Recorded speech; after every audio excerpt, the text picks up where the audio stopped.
everyone to meeting number 62, unbelievably. Got some great talks tonight. We've got Tony White, who's always excellent, and Jeremy Brown.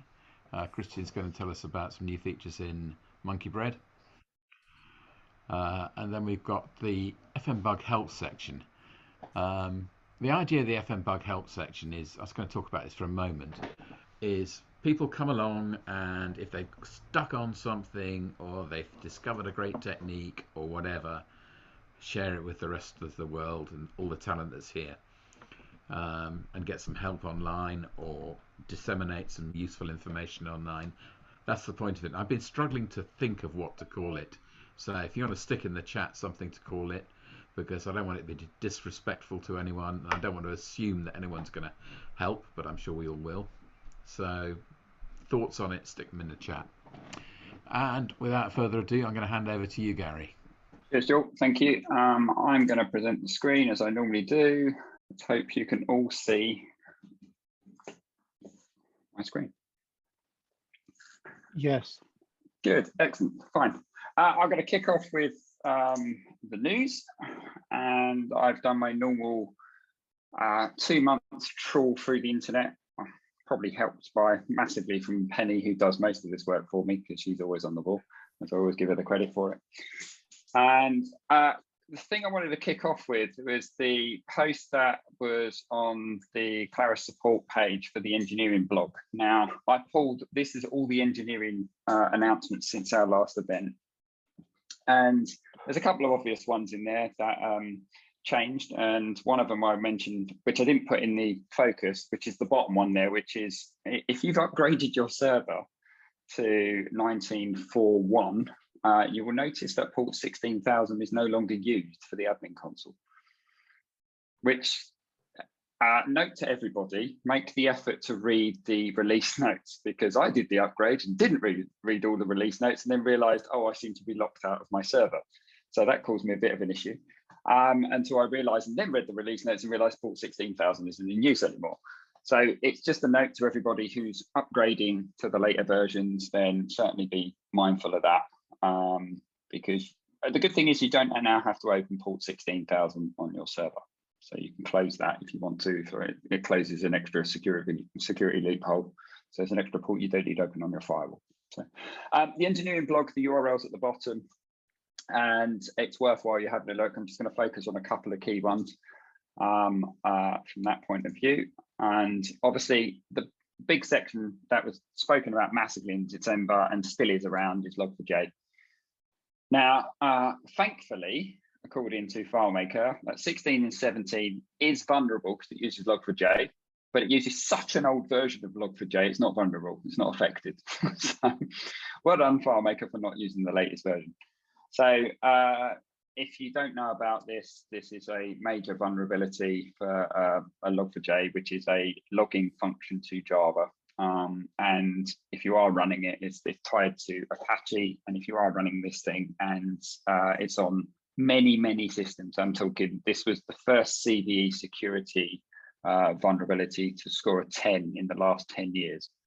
So it is absolutely major. You look at all of your solutions, all of your software, and I'm not talking about FileMaker, I'm talking about everything. If it uses Log4j, you need to be updating to the latest version of that. Depending on which version of Java you're running and what you're running, you're just going to have to do the long haul of searching.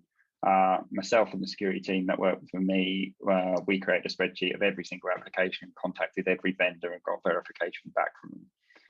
When I did contact FileMaker, at that point, I got no response because we didn't have any information. And then when I got the response from support, it then came back literally about a day later. They posted this page on the site telling you all the versions and what was being used and what's not. So every piece of software you need to look at, it could be any weird piece of software that you've got that may be using Log4j, you need to check which version is running.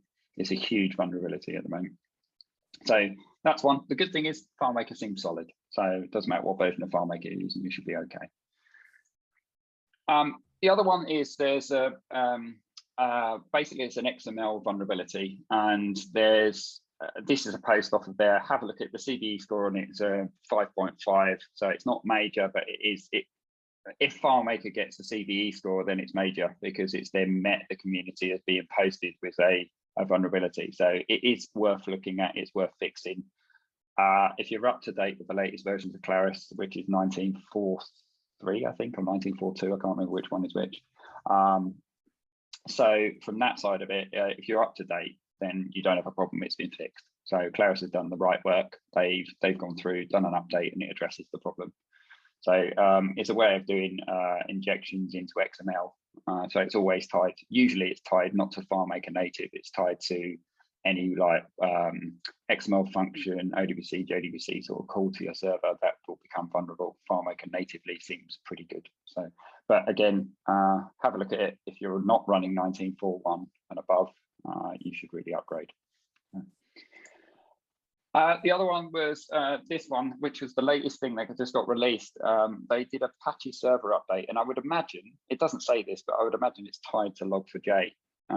Apache are constantly updating to address that vulnerability, but there seems to be an issue now with the latest version. Now, this was only posted on the 5th of January, so it's only 5 days old.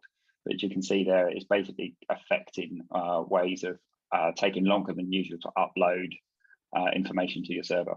So again, if you're noticing speed problems and issues, you might want to look at the posts that are on the Claris Engineering page and then see whether there's a couple of things in this post to mitigate against it, but it's an ongoing process and it's only just got patched, or well, I don't think it's even patched yet. So it's only just got noted on their engineering page. So again, if anyone's bang up to date and they're noticing issues because you updated your Apache server, that might be why. And a couple of other things, the performance, the one thing that did come up, which I was impressed about, this post, it's quite a detailed post, there's a lot of information in there, but if you are running 19.4.1, there's a huge increase in performance for WebDirect. Now they've messed around with the process of making it more multi-threaded. It can address up to 30 cores now on your server. So it takes use of all those cores when it's now pushing out to the normal sort of, if you're using a high WebDirect sort of deployment, which you may have one active and then you have like 4 or 5 slaves, so you can get up to the 500 concurrent connections. Well, that is now using all cores of a multi-core threaded machine. So performance is massively improved. Again, it's one of those things I'm pleased that Claris are actually moving in that direction, that every patch update they're doing seems to come with much better improved performance, stability, and general functionality of improvement. So that's really good. So, the other thing I noticed is everyone knows that I'm a massive click advocate for data, but I support all of the platforms that do any sort of BI technologies. This came out from Beeswax. It was a post that they looked at. There's a new connector for Tableau for FileMaker 19, which makes it a lot easier. And it also was the biggest problem I had with Tableau. Tableau was so slow at getting data out of FileMaker to the point that you had to then create nested scripts to then pull the data out properly and work well within it. Now they've made it this new connector, as it says there, the testing, it seems like extracts like 10 times faster than what it did before. So it now can actually, it's running like JDBC connections. So it seems to be a lot quicker than the original connector was for that came out. I think it was in 16 when that came out and they had a connector for Tableau. But this is a new version. If you are doing any of that sort of Tableau connector stuff, it's worth having a look because you'll get much better throughput for data out of FileMaker. That was the biggest problem. If you're bringing 5,000 records out, that's okay. If you bring in 100,000 records out into Tableau, that just killed it. So it's worth knowing there's an update to that, but Beeswax have done a full article and their article is actually really good. They've gone down to full the configuration, how to get it from end to end, make it connect to Tableau, what changes you need to make on your server, if there's any, what changes you need to make to the client for the connector. So it's a really comprehensive post. So job well done by those guys. So. And I think this is the final one. This was a section of blog releases that we're doing the best of, and this one would hit home. It's that classic thing that we struggle when we've got multi-users where someone leaves their mouse pointer in a record and then buggers off for a cup of coffee, and then you realize they've locked the record for 10-15 minutes. This is a really good post that goes through the point of doing an idle release. So there's a way you can actually go through and then release those idle connections from the server after a time period or a duration. It's a detailed breakdown of how they approached it, and it's certainly something that Penny and I are looking at within what we deploy to actually then put some of these constraints in for some of our larger systems, because it just means it frees up the record. It's the classic thing. I know most users don't do replaces, but scripts do replaces because you might be doing something. And it's that thing of, oh, yeah, we did the replace on your found set and then found out one record, we couldn't do the replace because it was locked. And that's because someone's just been in the record, wandered off, and that's the way it goes. Again, there's better ways of doing it. You can loop through records instead of doing replaces, but the same problem arises. You're going to get an error because that record's locked. There is no real solution if someone is in a record and you're trying to modify at the same time. So, but this is a way you can actually release that, get the record back to a usable state, and then allow other functions to carry on. And obviously it's focused to people just leaving their machines idle and just wandering off. But there's a classic thing of best practice. You can try and advise your users not to do that, but we know users never listen. So there's always other ways that you need to work that out. All of these can be discussed further in the virtual bar, and which will be on afterwards. And I can whack the slides back up, and then we can go through them in more detail if need be. But that was the snippets of news in the last 2 months.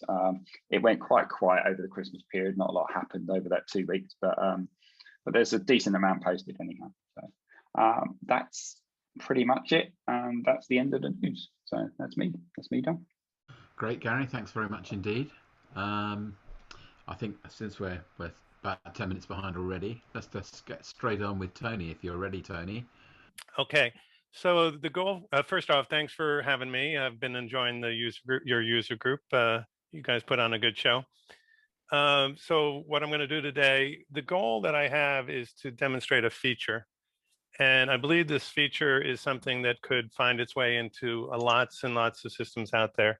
And I've got a couple of use cases, and I'll get to that. First, I want to do is just demonstrate the feature kind of from a technical point of view. That said, as always, I like to start with what I call a why should I care? So I'm going to, go over some technical content and show people some scripts and some code, and people are going to be exerting mental effort. Might as well have a good reason, some positive outcome. So right over here it's based around the FMP URL.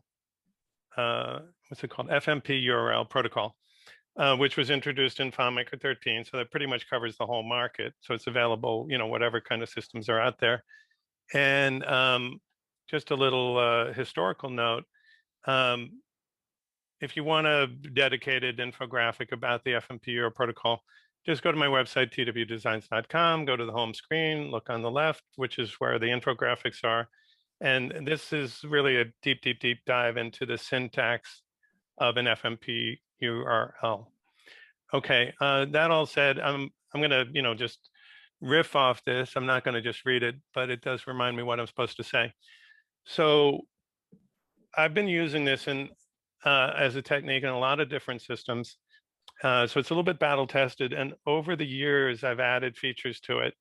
And relatively recently, I thought to myself, what else can this thing do? Initially, I was using it as a method within a help system to do, to go to a file and to go to a layout, and sometimes to go to an individual record. And that was good. That was very, very useful, good for a help system. User would send in a help request. Help request would capture, get file name, get layout name, get record ID, primary key, and or the underlying record ID. And I'd click a button, and this worked well in a system with 100 files. So, you're talking 100 files, you need it indirection. You really want indirection. You don't want to have the if. So there's an indirection that is made available through the FMP URL protocol. It's also cross-platform. Used to do this with AppleScript. Obviously not cross-platform. FMP URL protocol is cross-platform. Now, I think of this in a way as having a little bit of a competition with the awesome feature called snapshot links. And this came up in a conversation we were having at Dig FM. And about, snapshot links, they're great, but, they open a separate window. Maybe you don't want a separate window. And, maybe there's some issues with the status bar and or security. So they're both good and somewhat analogous. And I think I've brought what I'm going to demonstrate here today. I believe I've sort of brought a snapshot link, almost all of it, I didn't try to bring all of it, equivalents to the FMP URL protocol, which means that you get, features that you'd find in the snapshot link, found set, current record, but also as a URL that you can send through a chat or email more easily. A little bit of gotcha on Gmail. That's a technical detail. You might have to do some magic. I'll skip that for now. We use field ZZ record ID, which references the underlying record ID, and you'll see that in the code. A little bit of a debate I saw recently about primary key versus record ID. Record ID is shorter than a UUID for sure, so it might give you some advantages in speed for a variety of reasons. HBAN, whatever the heck that is, and also certainly shorter, which means that you can pass more keys around, and we'll see that when we get to the code.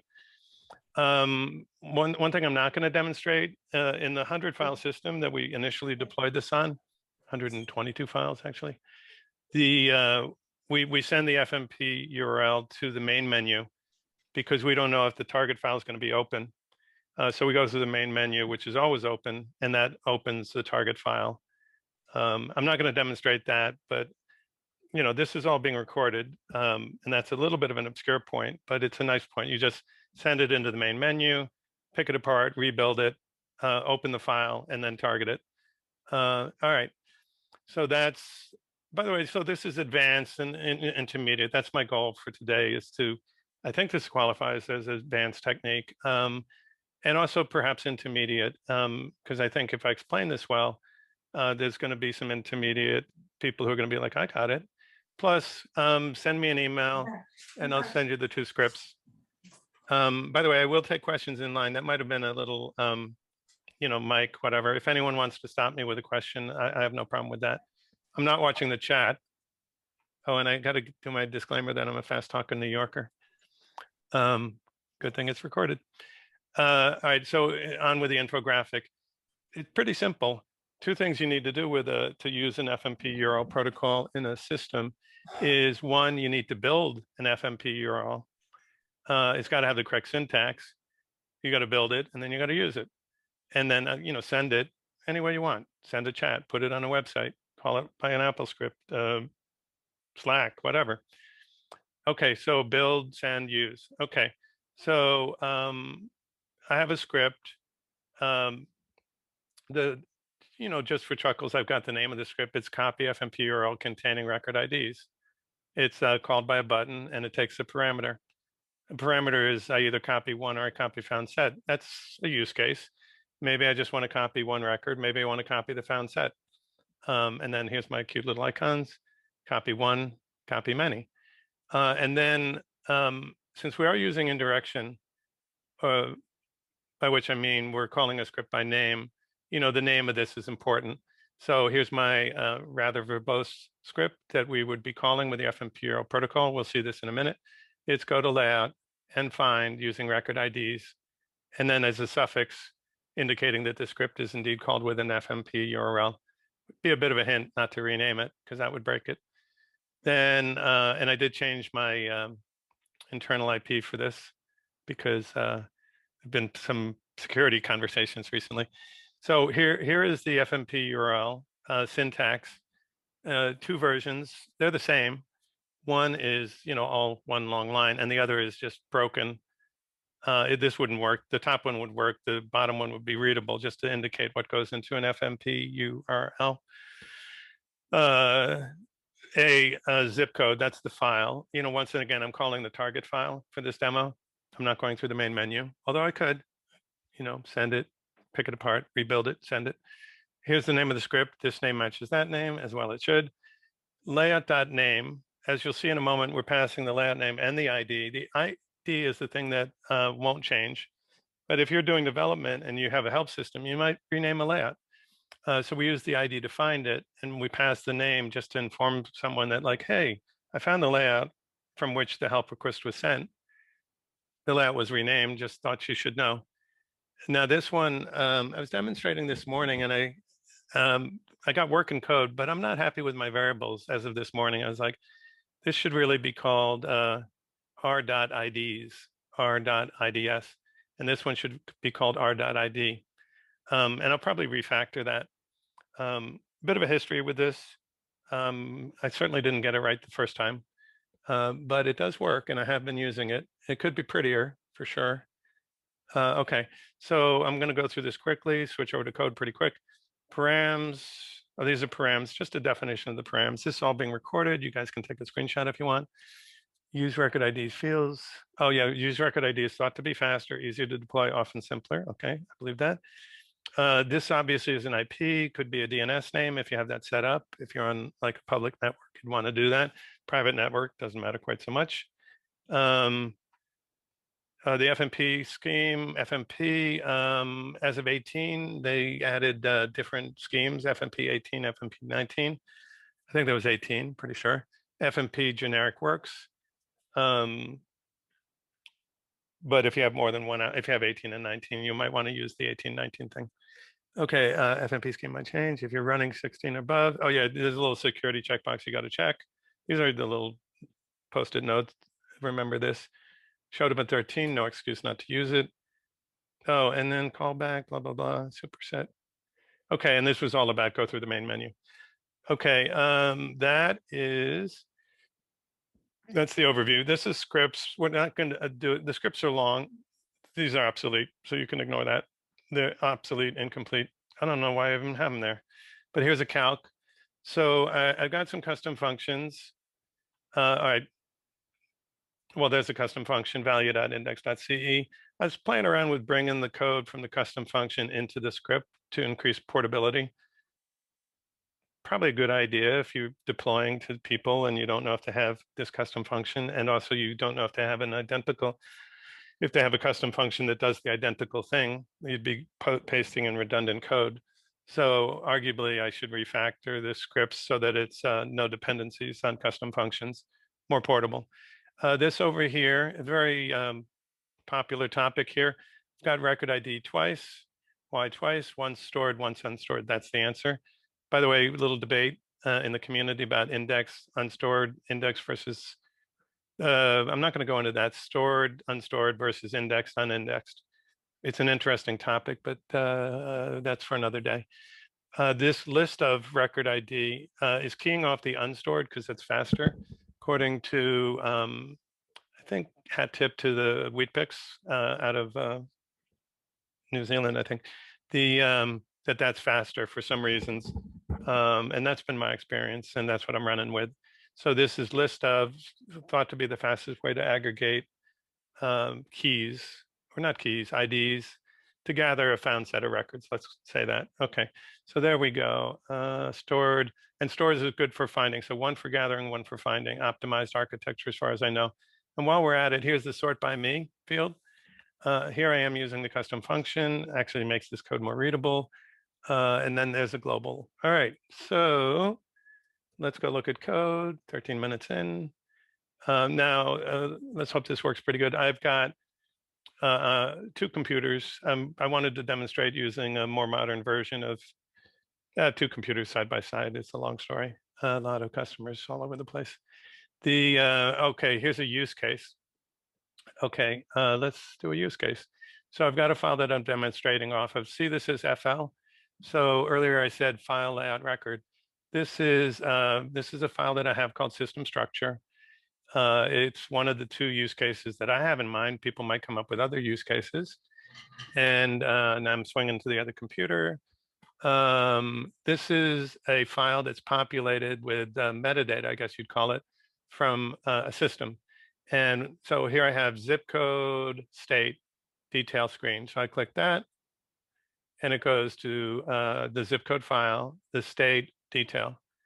And if I go country list, it'll go to country list. So that is in direction. Now, same thing with the help system, not going to demonstrate that, same concept though.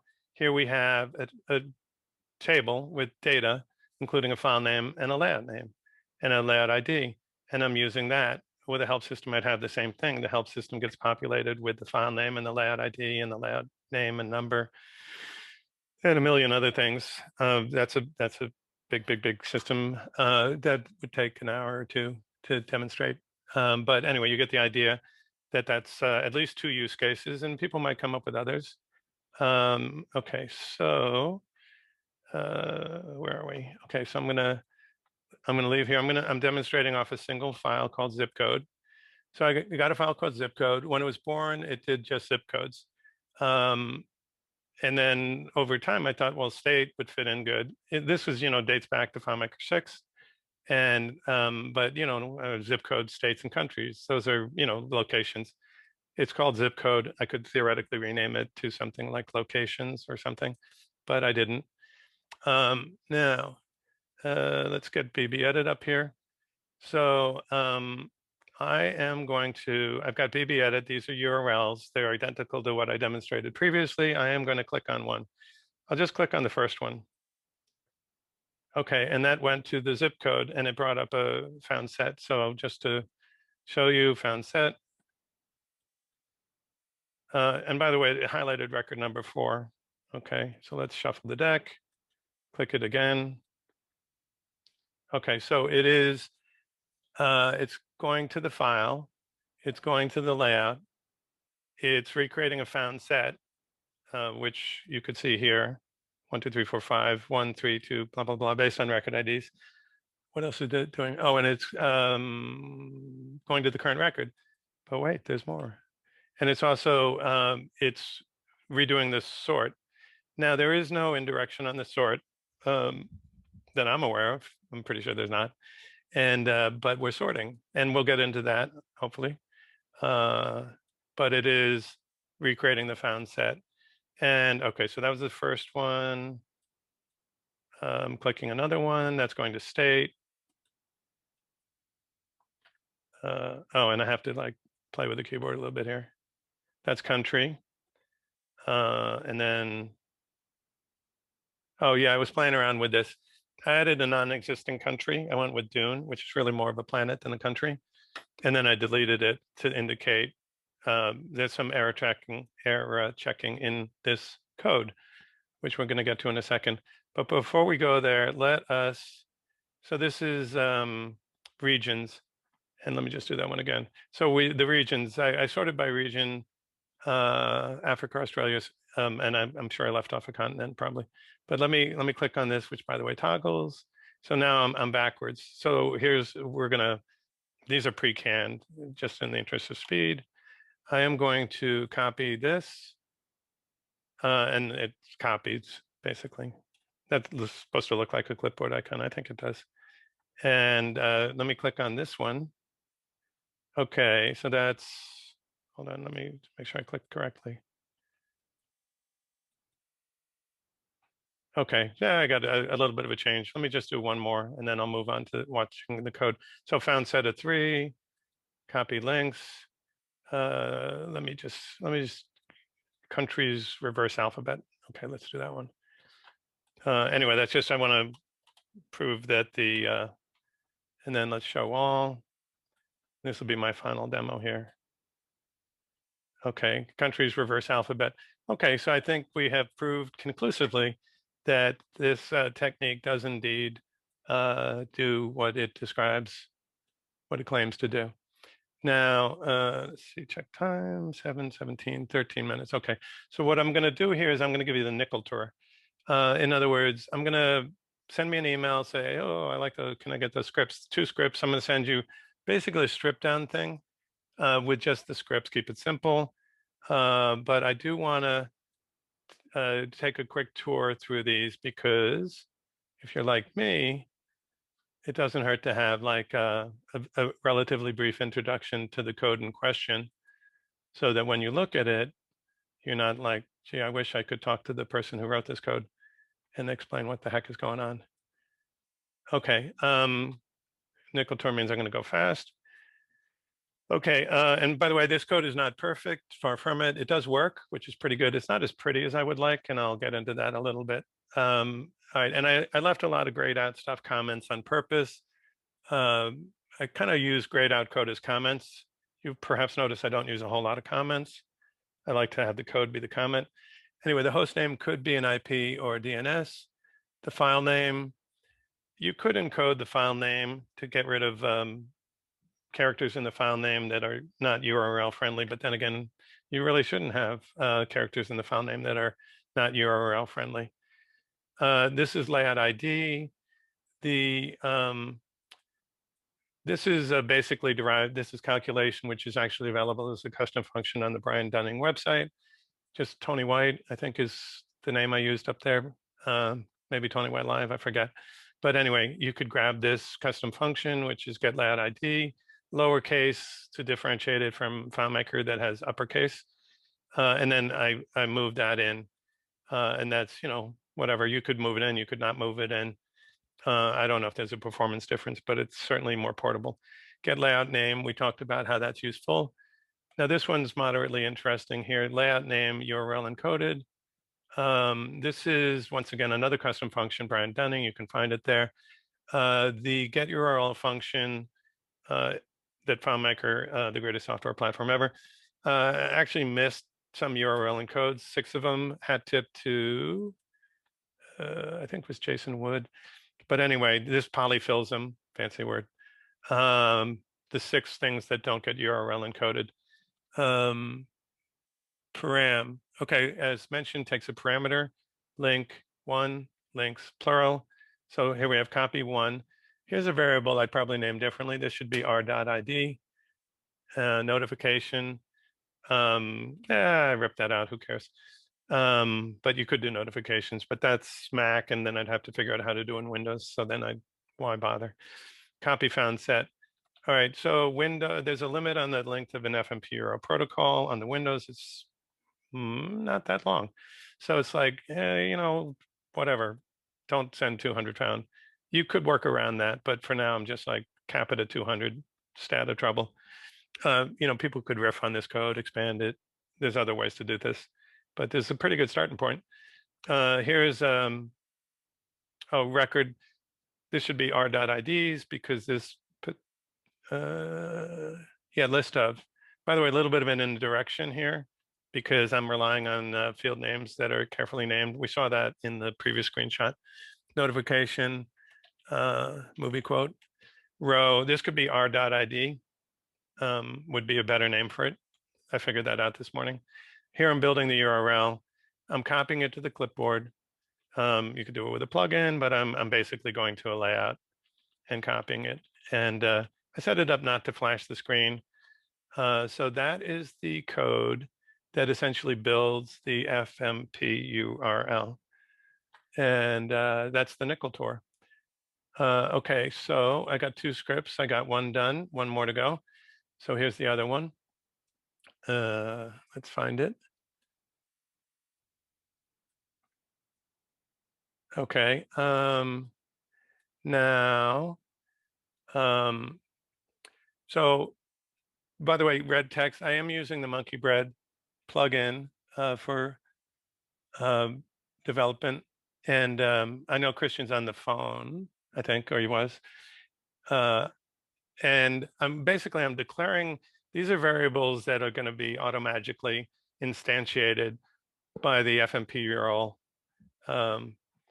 But what I'm doing is I'm declaring them here because I like this feature that the Monkey Bread plugin has.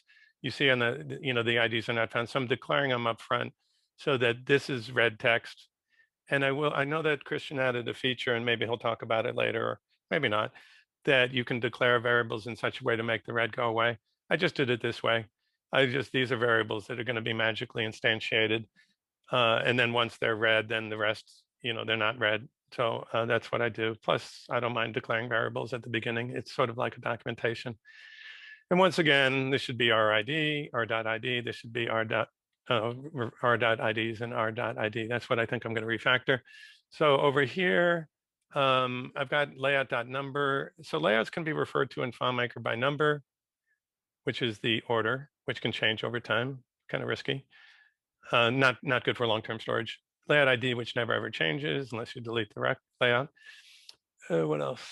Layout number. Oh, name. But anyway, so we are getting the layout number, which is what we're going to use for reasons, and we're using this function, which works to it takes the layout ID, which is the super duper reliable thing that ain't going to change. IDs don't change. And then it's converting it to number. Okay, and as a matter of fact, we're going to use that. We're going to go to layout by number, because you can go to layout by number, you can go to layout by name, but that could change. You shuffle the layout order, it could change the name, it could change. But at runtime, when the script is running, we go from ID to number, and it works. But what if they delete the layout?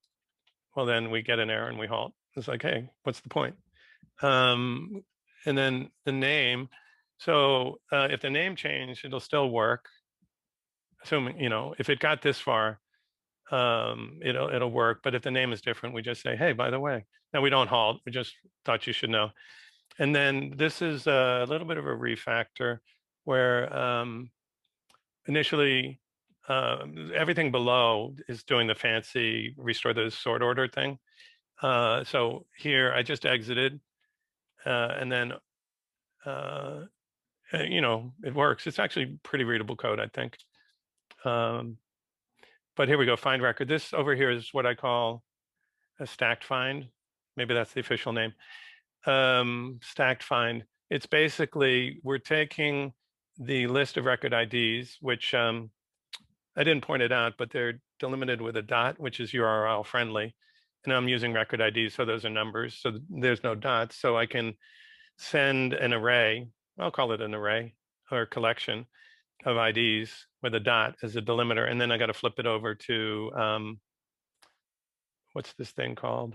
A Pilcrow, which, by the way, I'm going to use a OS X service just to kind of show, just for the heck of it. It's a bonus extra. That's useful. A lot of things you could do. FM Soup, I got a post up there about some cool things you can do. Anyway, there's a big stacked find. We're using in direction. Got to have a field by that name. I'm not even checking because this is my code. I know it's there. I could put a guardrail. It's like, ooh, somebody else renamed something. Stop. But anyway, so here's the stacked find. Good technique. There's perform find. I said error capture earlier. If it broke, it broke. What else? Found set. And then if something got deleted, then it's like, hey, your found set has changed. Like someone built a found set. They think you're sending 10 records, but you actually got 9. Anyway, so that works. And that's the nickel tour of that. Let me just think. I've got 2 more things to show. This is this isn't that fancy, but and this is actually around. Not hard to find. That's pretty popular. What else we got? And this one, value index trim, is things that you do with the value. Did a presentation to the Michigan group, one of the greatest groups out there, not recorded, which was nice to have a group that's not recorded, about all the things values. JSON's great, but JSON is great, and things with working with lists of values is also, FileMaker's got like an amazing collection of features to work with values. And then my last show is, we saw this before, but we're basing a lot on this. And with that, I'm going to stop my presentation. And we have 3 minutes for questions. Just kidding. And I'll look at the chat, and I'm glad it was recorded. People can go back and I will. I'll drop my email as soon as I stop talking into the chat. If anyone wants to send me an email saying send me the 2 scripts or whatever, give me a little time, because I do want to refactor the variable names, because as of this morning, I don't like them. But that's my show. Thanks, Tony. That's great, and we'll hopefully have some questions. That's amazing. If you want anything to go up on the FMBug website, just send it to me. Like your address and email address and stuff. I can do that too. Anyone got any questions?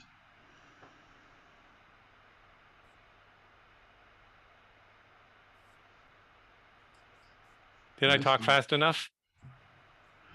Sorry, what was that, Tony? I said, did I talk fast enough? You certainly did. It's hard to try and take in everything you said, and I'm going to have to look at the recording because I was also trying to do some admin at the same time. So as I'm trying someone to do said, that, "How is the sort?" Can I show one thing yeah, that I forgot to please, show? go ahead. Yeah. And I'll do it as quick as I can. And I've got a question here from Stathis in the chat. How is the sort reconstructed? Yeah. It's a sort by me, and it uses the value index. And so I'm glad that's a great question, because I did miss that. Basically we're populating a global field just for demonstration, showing the list of IDs, and then the index gives you sort of the indirect sort. Like, in other words, if you pass a stack of numbers like 1, 2, 3, or 3, 2, 1, and let's say 1, 2, 3, 4, or 4, 3, 2, 1, and then you're trying to find 2, it'll either show up at index level 2 or index level 3. And so we're only ever sorting by sort by me. I don't know how I managed to not find that, but it's the sort by me. I was going so fast. Is we're entering that field and sorting by object, sort by object name. Oh, and you know what? Because I'm screen sharing, hold on. Apologies. Because I'm zoomed in, let me zoom out for a second. I think I clipped the rest of somewhere down here. It goes to the field. It goes to the object name. I had more to the script, and then it goes to the object name and then it sorts. So it's sorting by a field that's cleverly calculated to look at an array and sort appropriately. That's going to be hard to explain. Maybe the best thing is, I mean, the code was on the screen, but you got to kind of look at it twice before it makes sense. But it totally works, as you saw. And that calculation with that custom function gives you, because we're not really recording the name of the field, we're recording the IDs that were in place at that time. And that's the sort order. In other words, we're capturing the sort order as an array of IDs. And then we're reconstructing it by passing that array of IDs back. So that's how you're getting the sort indirection. Okay. All right. So that's, was that the only question? I can't see think any that more was in there at the moment. Okay. All right. Anyway, thank you. That was a good question. And I missed that because of the Zoom and a little bit of stupidity, I guess. Okay. Well, thanks again for the chance. Well, thank you, Tony, for presenting that. And I suspect that, are you hanging around for the chat afterwards? Yeah, I'm here. Oh, yeah. Yeah, I'm going to multitask a little bit. I'm looking forward to Jeremy's presentation, which I've seen. Pick up something on the second go. So, all right, so I'm going to...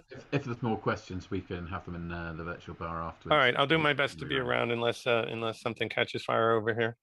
I'm going to unmute and I'm going to stop sharing my screen. Thanks all. Cheers. Okay, thank you very much, Tony. And if anyone has got any questions and they don't get to the virtual bar, I'm sure we can pass them on to Tony as well. We can forward them to him. You can also hit me on Twitter or hit me on the website that you mentioned, your website. Either way, I'll do my best to look at both. Great, thank you very much. What have we got next on the agenda? I've lost my agenda. Here it is. Okay, so Jeremy, are you there? Are you ready to present? And by the way, everyone, do feel free to turn your video feeds on. I think I'm the only one with a video feed on at the moment, but it's fine to put them on. So yes, Jeremy, are you there? Are you ready? Yep. Let me get it going here. Well, welcome. Thanks for inviting me. It's great to be here. I've never spoken at this user group, and I didn't even know when it was a meeting. So now I know, and I'll be able to show up. I like the international flavor of these. I like just everybody kind of goes to every one of them. I think that's pretty cool. I see a lot of people here that I've seen in the other ones as well. my name is Jeremy, and I am the proud now new business owner of something called Integrating Magic. I'll tell you about that in just a bit. This is a little bit about me for those of you who don't know me. I live in Orlando. I have 3 dogs, right? 3 dogs. My partner and I have 3 dogs, and then we currently have 2 foster dogs. One we've had for 4 months, and the other now almost a month. I moved down to Orlando entirely for Disney. So I don't go as much as I wanted to, but I do still go quite a bit. And when I have some time, I mean, the above stuff kind of takes away from what I'm doing. I like to play video games and I like to read. So pretty simple, basic stuff. Integrating Magic is something that I started here. It's kind of just briefly about it. It's just something I've been having in my head for quite a while. I really like working in FileMaker, but I actually like working in JavaScript for FileMaker better. If you know anything about me, that's probably the first on the list. And so I decided to start this company that just focuses on that stuff. Really just getting down as narrow as I can to focus on just working in JavaScript in FileMaker. A lot of people don't have the time to work on it and to learn it and to set it up and get it to work. So Integrating Magic is meant to do that. We build, or me, I guess, because it's only me, we build widgets for people. I've got 3 or 4 clients right now that all I'm doing is building a widget, adding a few scripts to their client file, adding a few, one table, and that's good.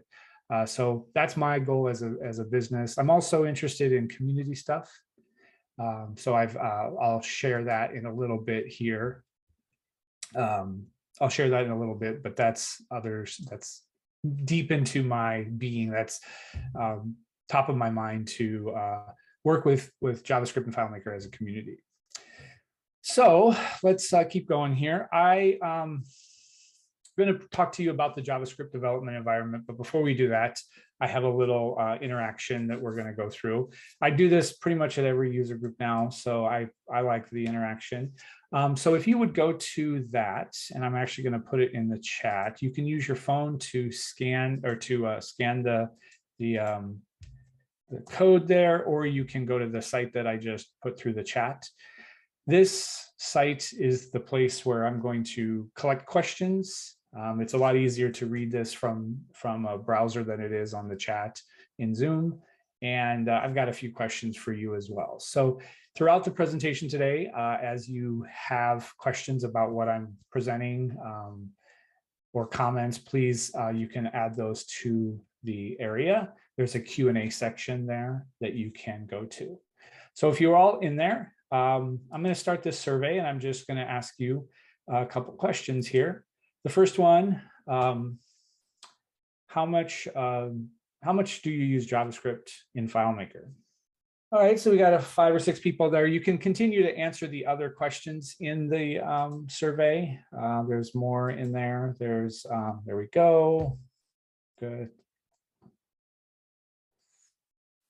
So I'm going to get, I'll stay on this for one more minute, and then we'll keep on going. I know it's a little bit getting used to this.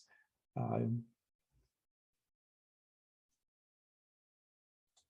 right. So I'll go through the questions here. Why would a FileMaker developer want to use JavaScript in FileMaker? Enter a word or phrase. Charting, FOMO. I love that. Extension of interface and other non-native features. Automating the web viewer or automate web viewer. Interesting. JS libraries. Let's go back here and see if we got more. Okay. So this crowd so far is 100% of us so far have used it in at least some projects. That's great. You all know, if you've ever heard me talk or seen anything online, I am a big advocate for FileMaker developers using JavaScript. Let's see what else we've got. Why would a FileMaker developer not want to use JavaScript? word or phrase. Stupid. Laziness can be complicated. Simplicity and fragility. Okay, nice. Let's see if we got any more here. We'll come back to that in a minute.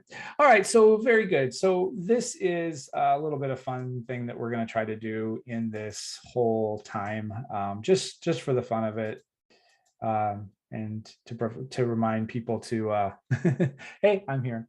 All right, so let's keep going. We're going to talk about the JavaScript development environment. This is something I've been working on for quite a while, and it really is not something that I just created out of whole cloth. It's really a amalgamation of everybody that I've been able to work with during my career, all of the reading that I've done, and all of just the late nights of playing and working on this. This JavaScript development environment looks like this above me. It's a pretty simple tool set that allows you to do pretty awesome things with JavaScript and FileMaker. And I'm just, this is it. I'm demonstrating it here right now. I've got a VS Code there, and I've got a FileMaker file, and through the various workings that I do over in the VS Code, I can make some changes and make something happen. So this is pretty much the entirety of the JavaScript. There's a couple components that are not visible here, but when you're developing JavaScript for FileMaker, this is pretty much the setup.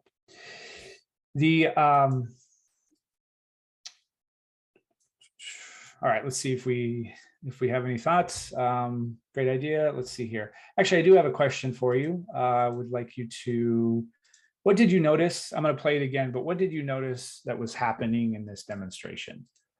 So I'll let this play again and just type in what you're noticing happening as I'm working on this chart library.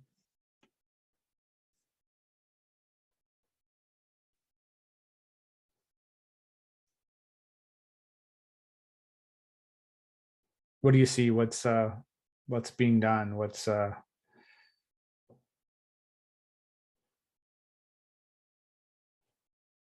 I'll let this finish playing, and then I'll show what the response is.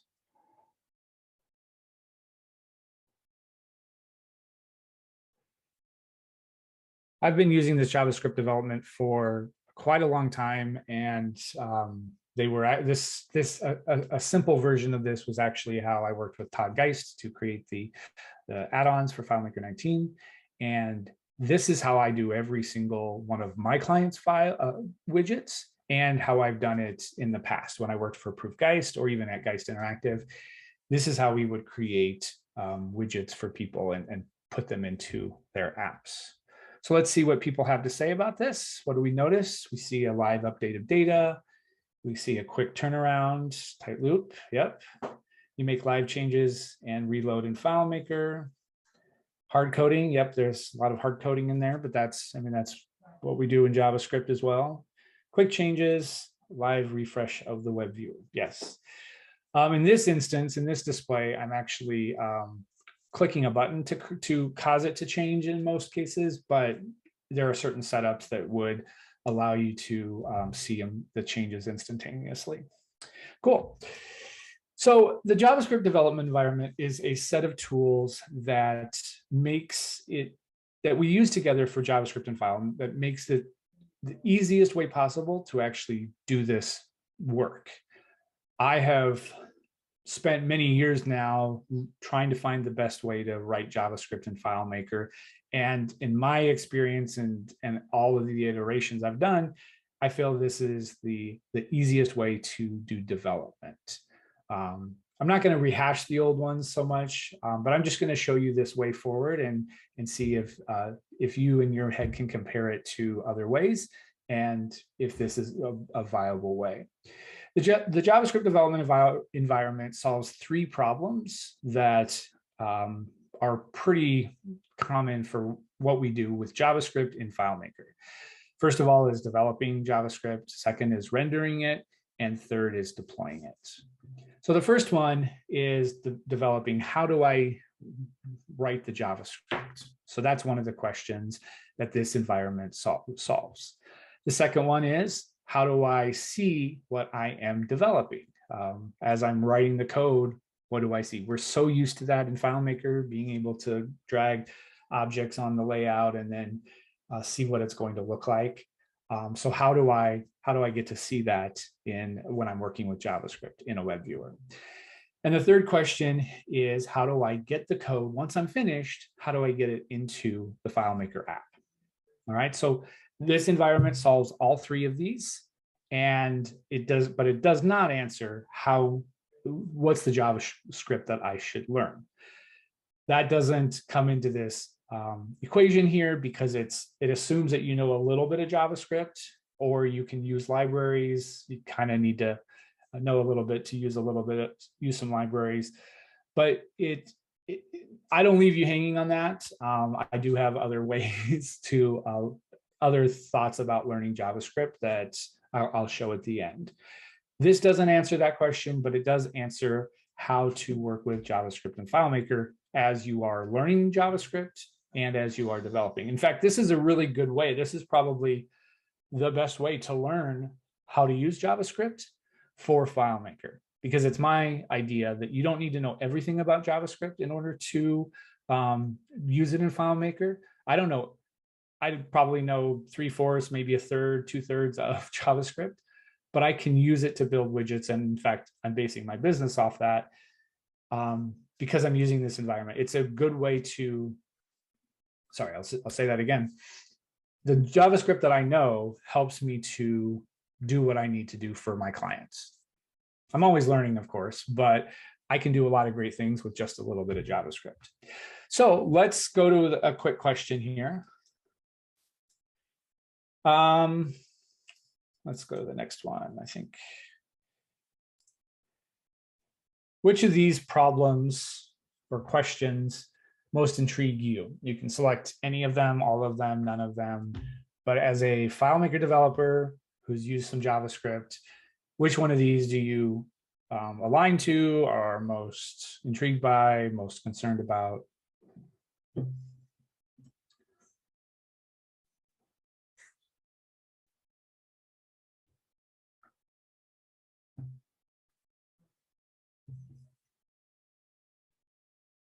Cool. All right.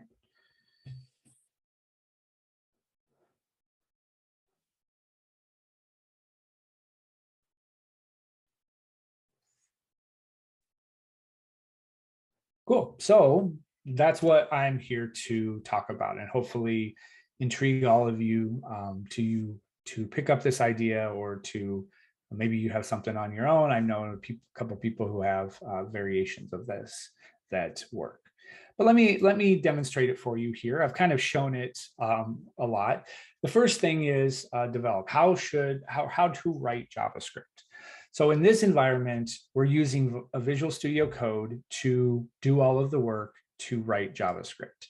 Visual Studio Code is a proper code editor, and it allows someone to write JavaScript, and VS Code does all it can do to give you the tools to write good JavaScript, to even come up with what you need to write in some cases.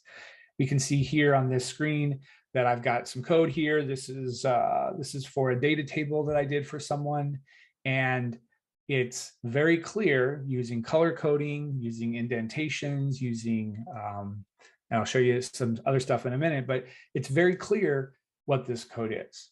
Whenever I've developed in the past before this environment, I was just writing JavaScript in a text field, or copying, pasting JavaScript into a text field that then would feed into the web viewer.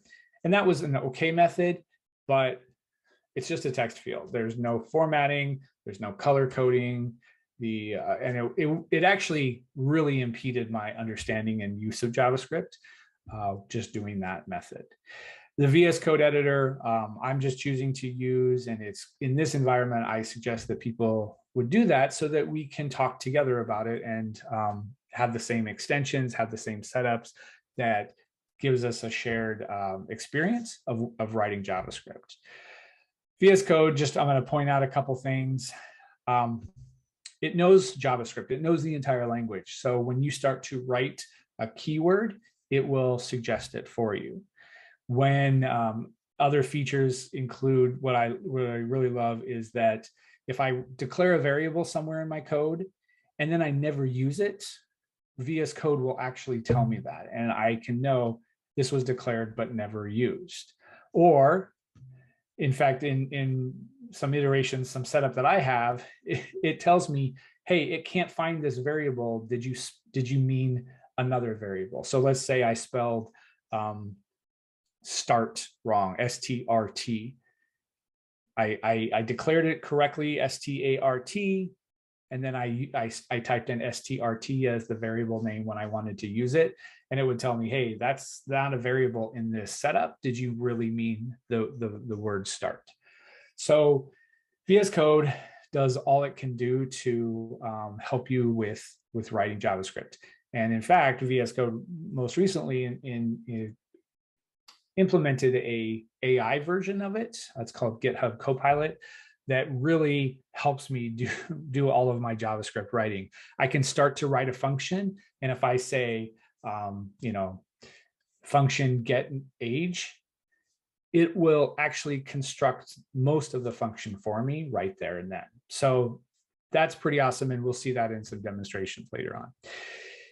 On the FileMaker side, this script called Load Web Viewer is constructed so that it can work with the code that is over in VS Code. You can see there that line 6 is setting a variable HTML to a variable.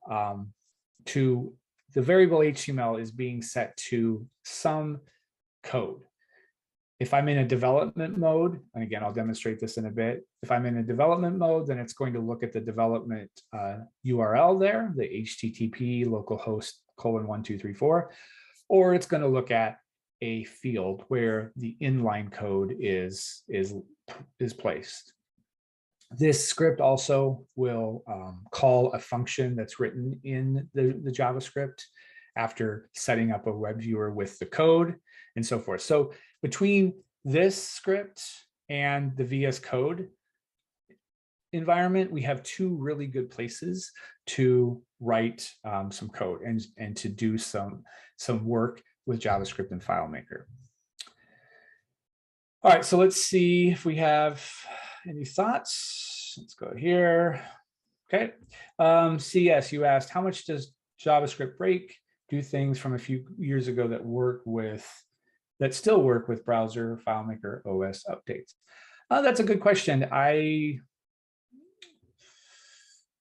haven't found, in my experience, there's too much breaking that prevents this from happening, prevents me from being able to use it. There might be some specific instances, but in this environment, we are taking all of the JavaScript that we've developed, and I'll show this in a bit, and we're inlining it and pushing it into the FileMaker field. So for all intents and purposes, it's a frozen piece of code that we can use forever and ever until FileMaker, Claris, decides that they want to break something in how the JavaScript communicates inside the web viewer. But I haven't found that to be the case so far. In fact, the opposite is true. It's gotten easier to work with JavaScript and FileMaker. So that's the environment. That's how we develop. The next thing is, how do I render it? How do I see what I am developing in FileMaker, in the JavaScript while I'm in FileMaker? And the key is always FileMaker. We're always centering our work around our client's apps or a test app or whatever, because we want to know exactly how is it going to look in the web viewer, in this app with this data. So here's an example. I have over here, in the VS Code, I copied a library that created that form over there on the left. And I noticed that the form has some placeholder text there where the arrow is pointing with the string LOU. So of course, I don't want that as the placeholder. So I go into VS Code, I erase that text, just put the empty string there. And as soon as I press Command S, it updates with the changed code. So immediately I can see, as long as the development server is running, which I'll show you in a bit, this web viewer can detect all of the changes that that VS Code has gotten done. And that's what this environment is about. This is hard to do with just a plain .js file sitting on your hard drive and an HTML file. You need this full environment to make this work. The key is that I'm using a JavaScript library called Parcel that is creating the development server, and it's asking the localhost 1234 to listen for the changes, which FileMaker is keyed into, so that FileMaker, the web viewer, can get those changes as well. And this is how web developers do this every single day. They write code, they start up a development server, and every change that they make after pressing Command S, they see in the browser. We're just using FileMaker's web viewer to see how it looks.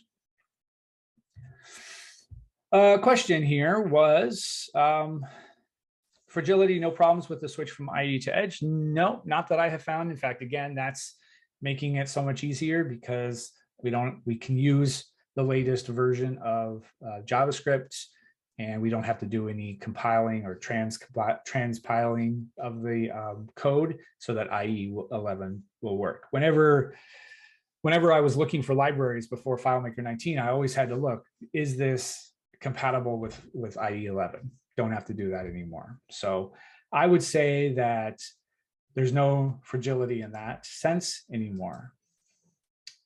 Let's see here. Okay, let's keep going. The next one, final one, is deploying. How do I get the code into the app when I'm done? What's really cool about this system is that the VS Code and the JavaScript becomes an extension of FileMaker, where you can write all of the code and you can see those changes, which I've shown you. And when you're done, you can simply, and I'll demonstrate this, you can take all of the code that's written in the VS Code in the repository, and it will take it all over into FileMaker.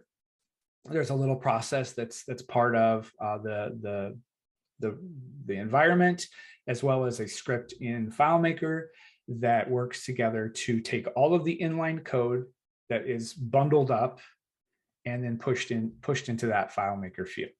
I'm choosing with this environment to put it into a field. I like that method of working with JavaScript in FileMaker. I don't care if I have an HTML table that contains one field or many fields for the different JavaScript implementations that I have in a client app. It doesn't bother me. I wish that we could have, in fact, I've asked for this many times, is a way to like put this into a hidden table of sorts or somewhere deep into the FileMaker base code itself, so that it's not accessible. Because if someone had the right privileges, they could come and delete this, and then my web viewer doesn't work. But luckily, we are all FileMaker developers that have strong skills to lock up this field in whatever methods we choose. So this environment, when we're finished, grabs all the code and inlines it and pushes it into that field. So these three problems are pretty much solved with this environment. And I've honestly, I drilled it down to these three problems, but there's not a whole lot more that I would have to still struggle with if I were doing JavaScript development for FileMaker. The only thing I can really think of is WebDirect. If I wanted to see it live in WebDirect, the way that this is set up right now, of course, is that when you're in development mode, when VS Code is serving a local development server and FileMaker the web viewer is looking at that server URL. That doesn't work in WebDirect because WebDirect is another layer of URLs and browsers and stuff. So there are methods, I think, to handle that. I'm not choosing to focus on that during development because once the code is deployed, this code, most libraries will work just fine in WebDirect. It's the actual development and seeing how it renders inside of WebDirect at the same time that's outside of the scope of this. So these are the three problems that this environment solves. So let's see here. I was wondering whether I should be bundling each as a file or keep the common elements all separate. Good question, Ian. I'll demonstrate that. Does exercise matter? Okay, so these questions go together. What's happening in this process? Oops, this was what I wanted to do. What's happening in this process is that FileMaker, the environment here is bundling up all of this code. So this data tables, I needed to install the data tables library. I needed to install some Bootstrap. So I'm installing a lot of extra stuff that is part of how the data tables renders. So yes, this is all inline. This is all brought inside, and you can see the code above me. If you look at it carefully, it's kind of hard to read, obviously, because of my head, but you can see the word Bootstrap right there. So the Bootstrap is actually inlined into this, the way that I've installed it. In some cases, that is true. In this case, actually, this is the URL to the content delivery network where the Bootstrap code is actually hosted. So in this case, I'm actually not saying the right thing. This has to work online. It can only work online, and because it's looking for the external libraries. But if you're putting together a C3 library, for example, or Apex charts or something, you can bring all that code in-house into this environment, and it will all be deployed in here. And so far, Ian, I haven't found any problems with the web viewer being able to read this code and pull the code into itself via that script step. In fact, the FileMaker add-ons run the same method, and those are really complex React apps that and have multiple screens. There's that configurator and then the main screen. So there's a lot in there, and we're not having any problems with those being read. And of course, there's a ton of libraries that are part of those packages as well, because the requirement was that those had to work offline. So far, Ian, I don't think that there is a limit. I don't think that it matters. So in this environment, you would do what you normally do as a JavaScript developer. And if you install like an npm install D3 or C3 or whatever, then that becomes part of the inline code. All right, very good. So let's see here.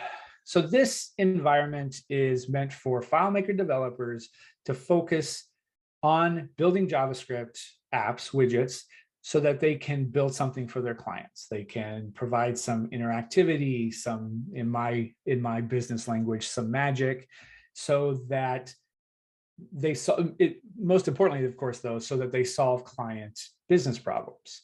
This environment takes all of the guesswork out of it, except for, of course, how to work with the JavaScript itself and what functions to write and all that stuff.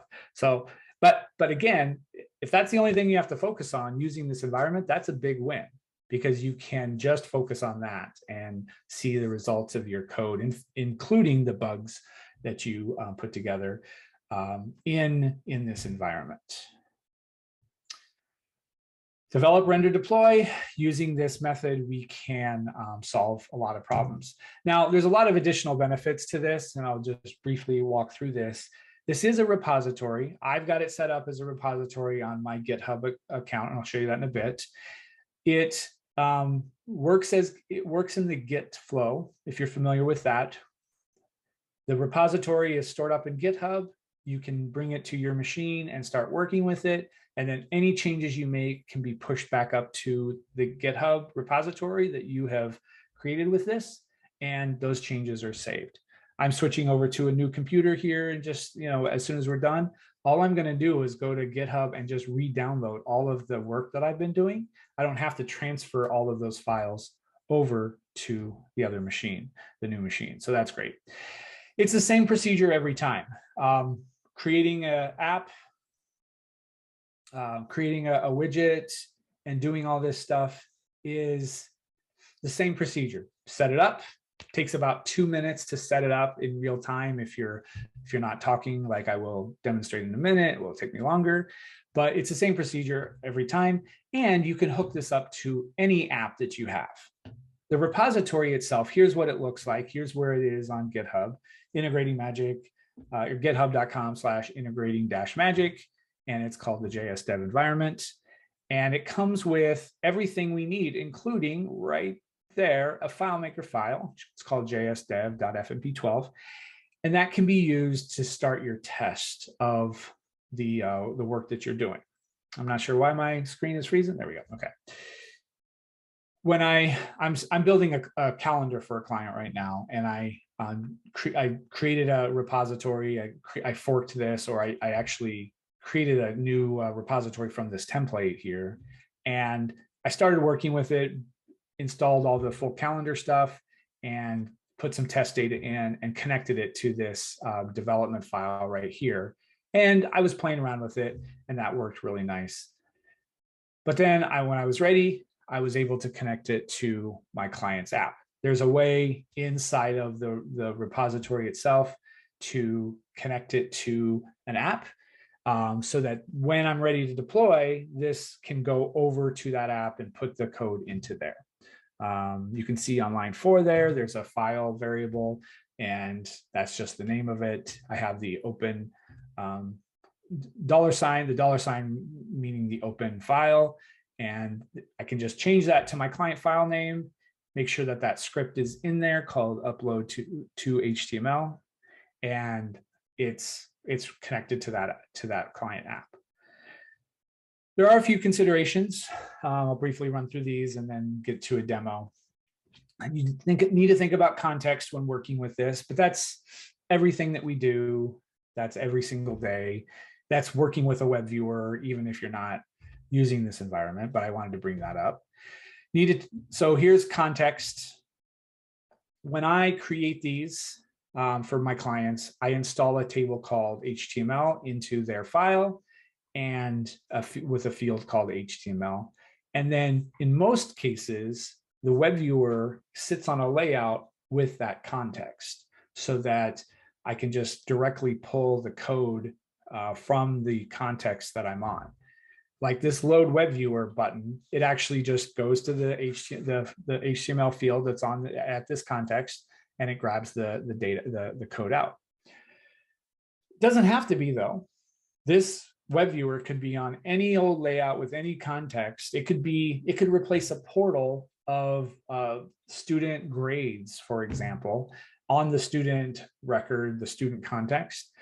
This web viewer and the deployment that you have could easily be any context. Data in and out, if I have time, we'll demonstrate this, but this is it's very clear about what can be done using FileMaker 19's new features. We can we can write the script so that it creates a function name called in line 5 there called load chart. We go get some data in lines 9 and 10. And then eventually we will pass that in line 16 there, right above my head, or 15. We can pass that data. We can call a function and pass that data in to the JavaScript via this way. So that's a consideration, but it's hardly an issue. Just once you have it set up in your head, once you know the procedure, it's pretty simple to follow through. And of course, getting data out, this is important as well. If we are clicking on a bar and we want to go to the records that made the bar that tall, we can write a JavaScript function called FileMaker.perform script, give it a script name, give it some data, and pass it to FileMaker using via a script. There was some other configuration, some other contexts. Updating the widget and configurations. Updating the widget is an interesting idea, and I think, to me, far outweighs any other way to do do development. If I have a client that says, hey, Jeremy, this looks great. Let's do that. If I have a client that says, Jeremy, this looks great. I love that you, let's see here. There's a weekends option right there in line 66. They may say, you know what, Jeremy, that variable, it's purple means it's a variable. I want the weekends to show up. So can you make that option true? Or can you just, they wouldn't say true. They would say, can you just make the weekends show up on this? Right now, they're set to false. They're set to the weekends variable has a value of false. So all I have to do is go up to that variable, wherever it is above this code, and change it from true to false. And then I can redeploy it in a heartbeat. So any of this can be done. This is kind of this is the configuration that I would love to have for even the widgets, the add-ons that are in there, where every option is available, where I can make a change and then redeploy this with no problems at all. So that's one thing. And then configuration. So this is a little bit advanced, but I was creating a chart for someone, actually 2 charts, and I was working with it and I was thinking, you know, these charts are mostly the same. There's just a couple differences. So I'm going to just make a configuration model here, and I'm going to store it in the JavaScript. So the JavaScript contains how the default should look for chart 1 and how the chart should look for how it should look for chart 2. So this is just a nice way to work with my JavaScript. And in this case, it's kind of, it's a JavaScript object to define how the chart looks. And this just gives me a nice base for working, for doing the work that I'm doing. So those are some considerations. Let's see if we have any further questions. Nope, looks like we're good. We've got all of those questions. Does anybody have additional questions? I see some chats going on.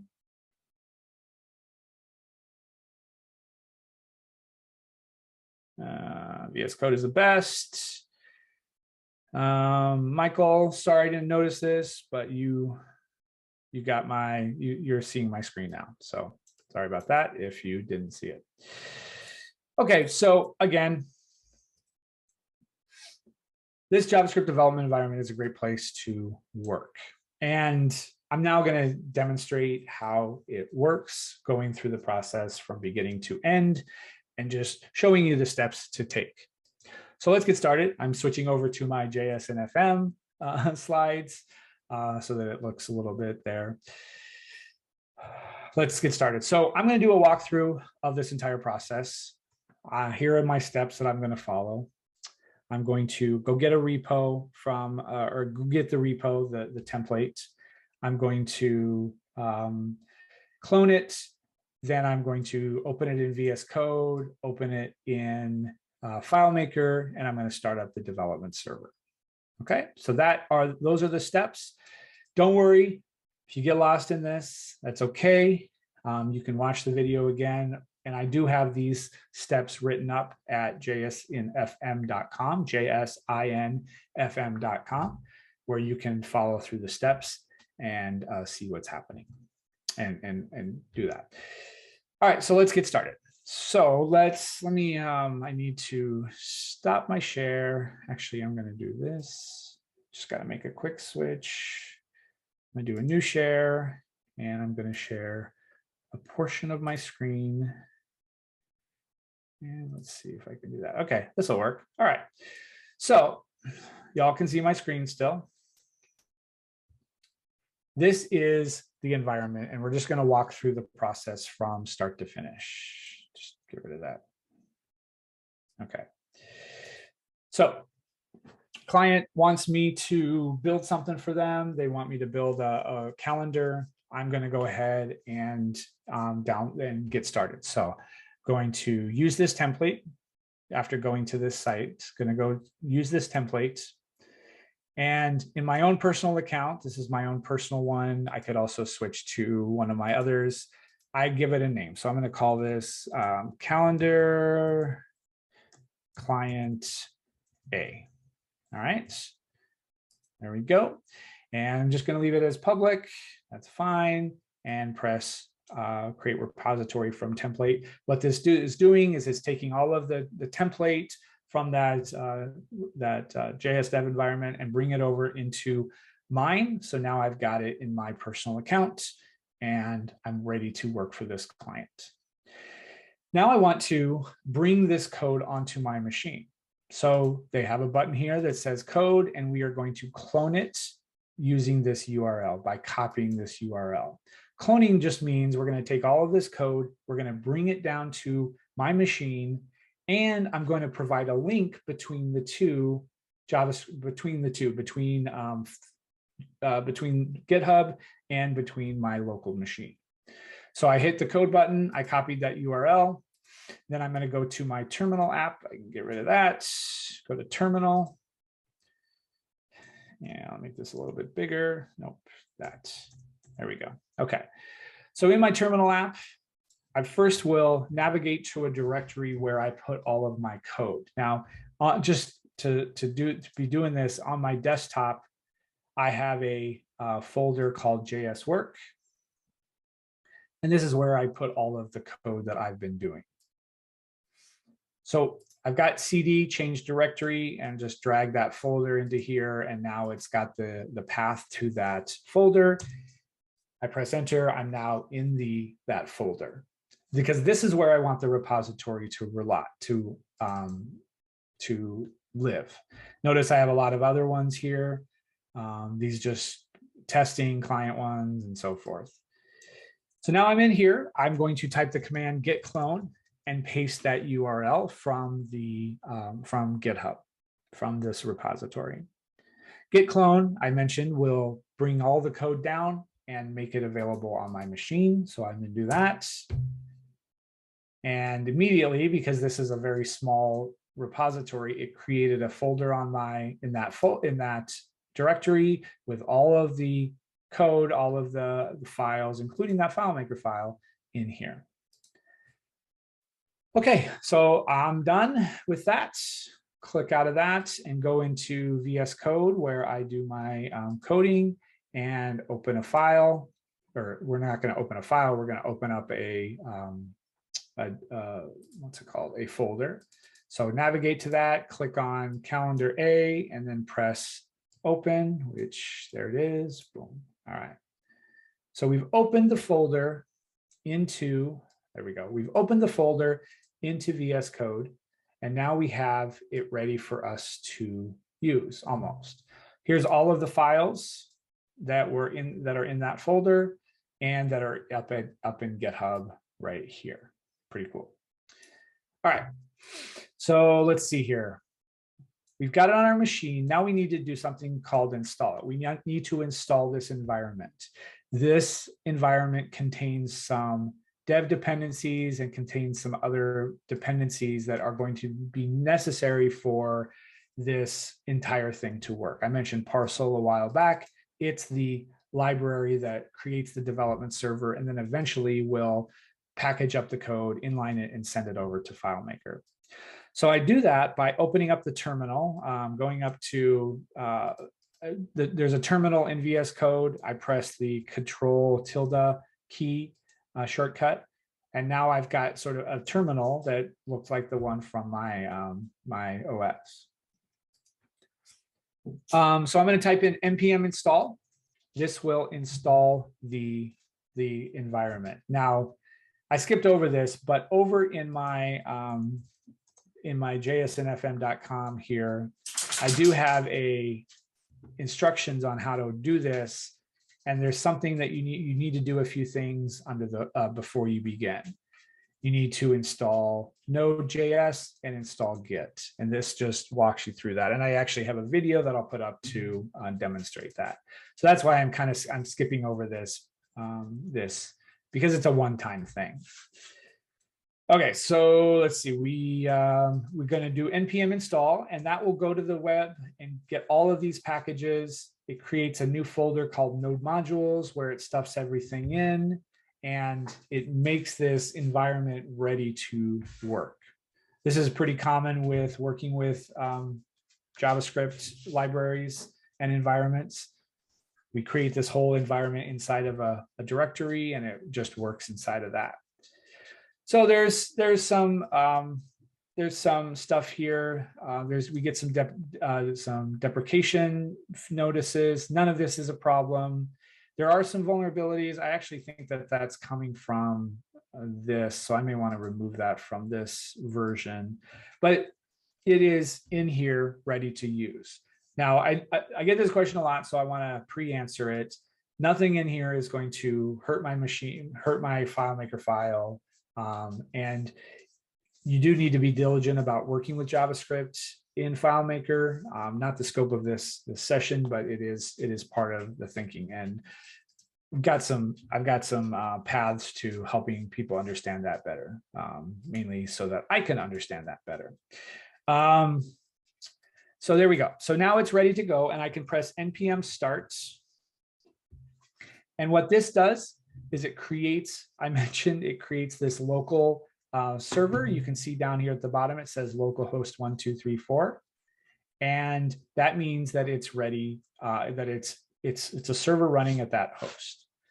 I can go to this FileMaker file by revealing in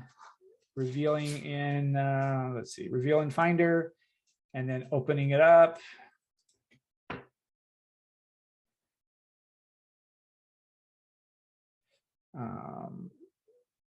There we go. Okay. Now, oh, it's not there. There we go. So here it is. And now these two are connected. What I'm doing over here in FileMaker, what I'm doing in JavaScript over here will render over there. So if I go to the HTML and I said, I copy this and I say, oh, you can see over there, it already re-rendered it. There we go. All right, so pressing Command S ensures that it saves and that it changes, but sometimes if it's just basic HTML, then it's going to re-render already. I've got a JavaScript button here that runs. I can go into that index.js and update the code to say, there we go. Press Command S. And immediately after I do that, I run this, and that's been updated. So now I'm ready to go. I'm ready to do all of my development and make everything look great for my clients, build an app to solve a widget problem. Sorry, my dog is barking. 1 second, I'm going to get him out of here.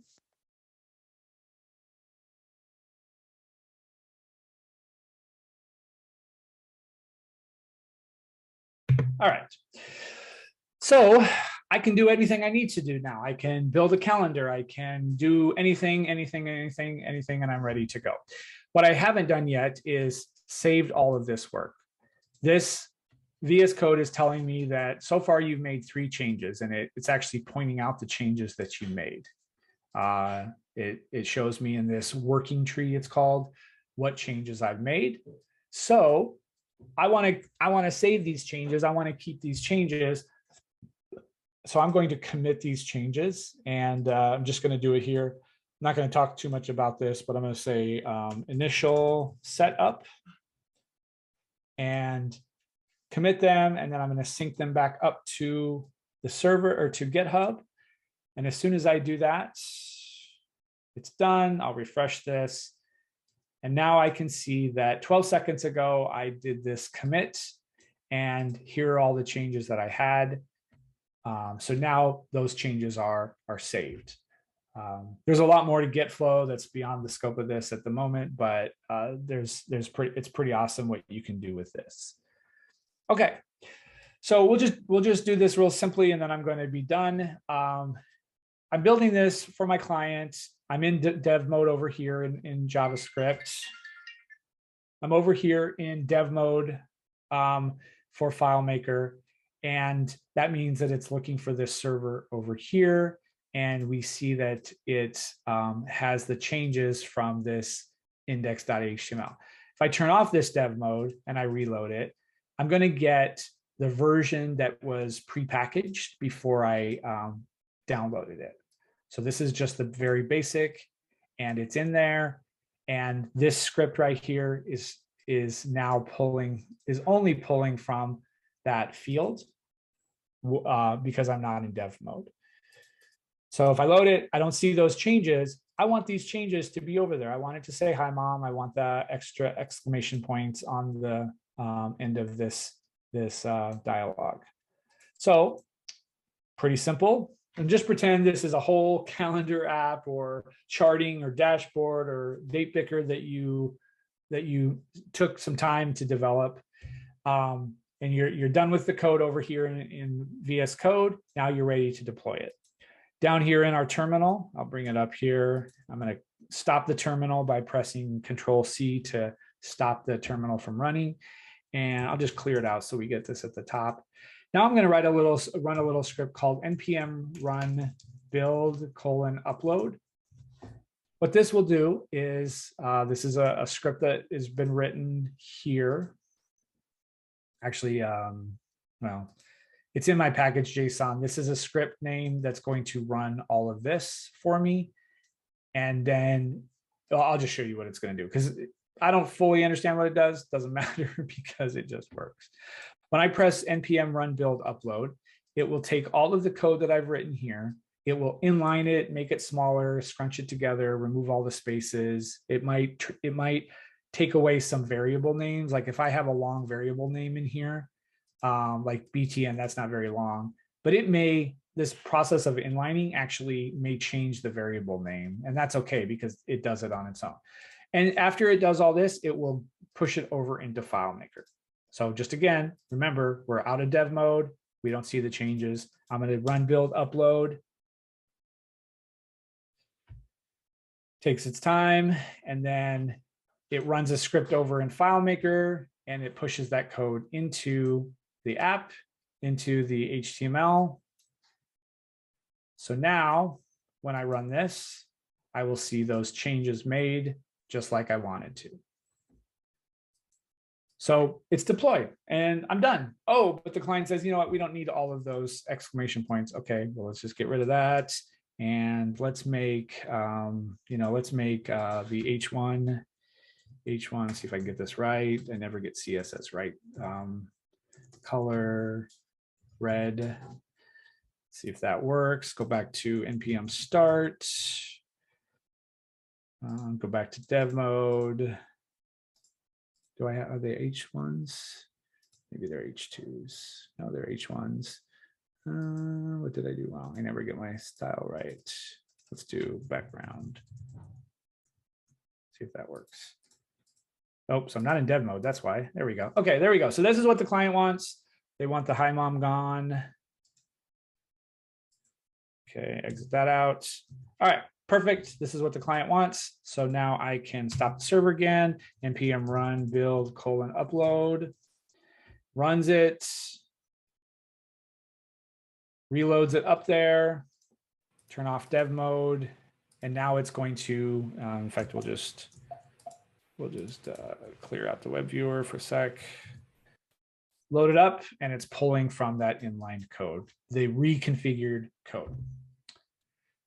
Okay, so that is the environment. Let me get my share going back again. I keep losing my share screen. Basic. All right. So that is the JavaScript development environment. And that's how I do my coding. That's what I'm doing every single day now for clients and for my own playing and on my own learning in JavaScript as well. In closing, I'm going to just invite you to be part of this if you would like. I am I am working. Part of my business is to develop community. So I've got a community here called at community.jsnfm.com, where we can talk about this stuff. We're not talking about primary keys or record IDs or whatever. We're just talking about JavaScript and FileMaker and any techniques that pertain to that. So this is a place that you can join and get in on the conversation. I do have an office hours every Wednesday, 3 times a day at 9 a.m., 3 p.m., 9 p.m. Eastern time that people can sign up and we go through some JavaScript. I show how to build a chart or data tables or whatever using this environment. I also have the jsnfm.com site that is continually being updated with more information about not only this environment, but also the learning path, that the things that I would suggest people learn in JavaScript to be successful pretty quickly. All right, so that is it. Thank you all for your time. I don't see any more questions, but I'll hang around, and feel free to find me anywhere in the community. I'm all over, and ask anything. Join the community. That's a great place to get lots of questions answered as well. All right, thank you. Thank you very much, Jeremy. That was great. That was really interesting and fascinating, and I think a lot of people here would be keen to use that. I think what we'll do is we'll move straight on to Christian, and if you're going to be around, Jeremy, we can get people to ask questions in the virtual bar after. So I also want to share my screen.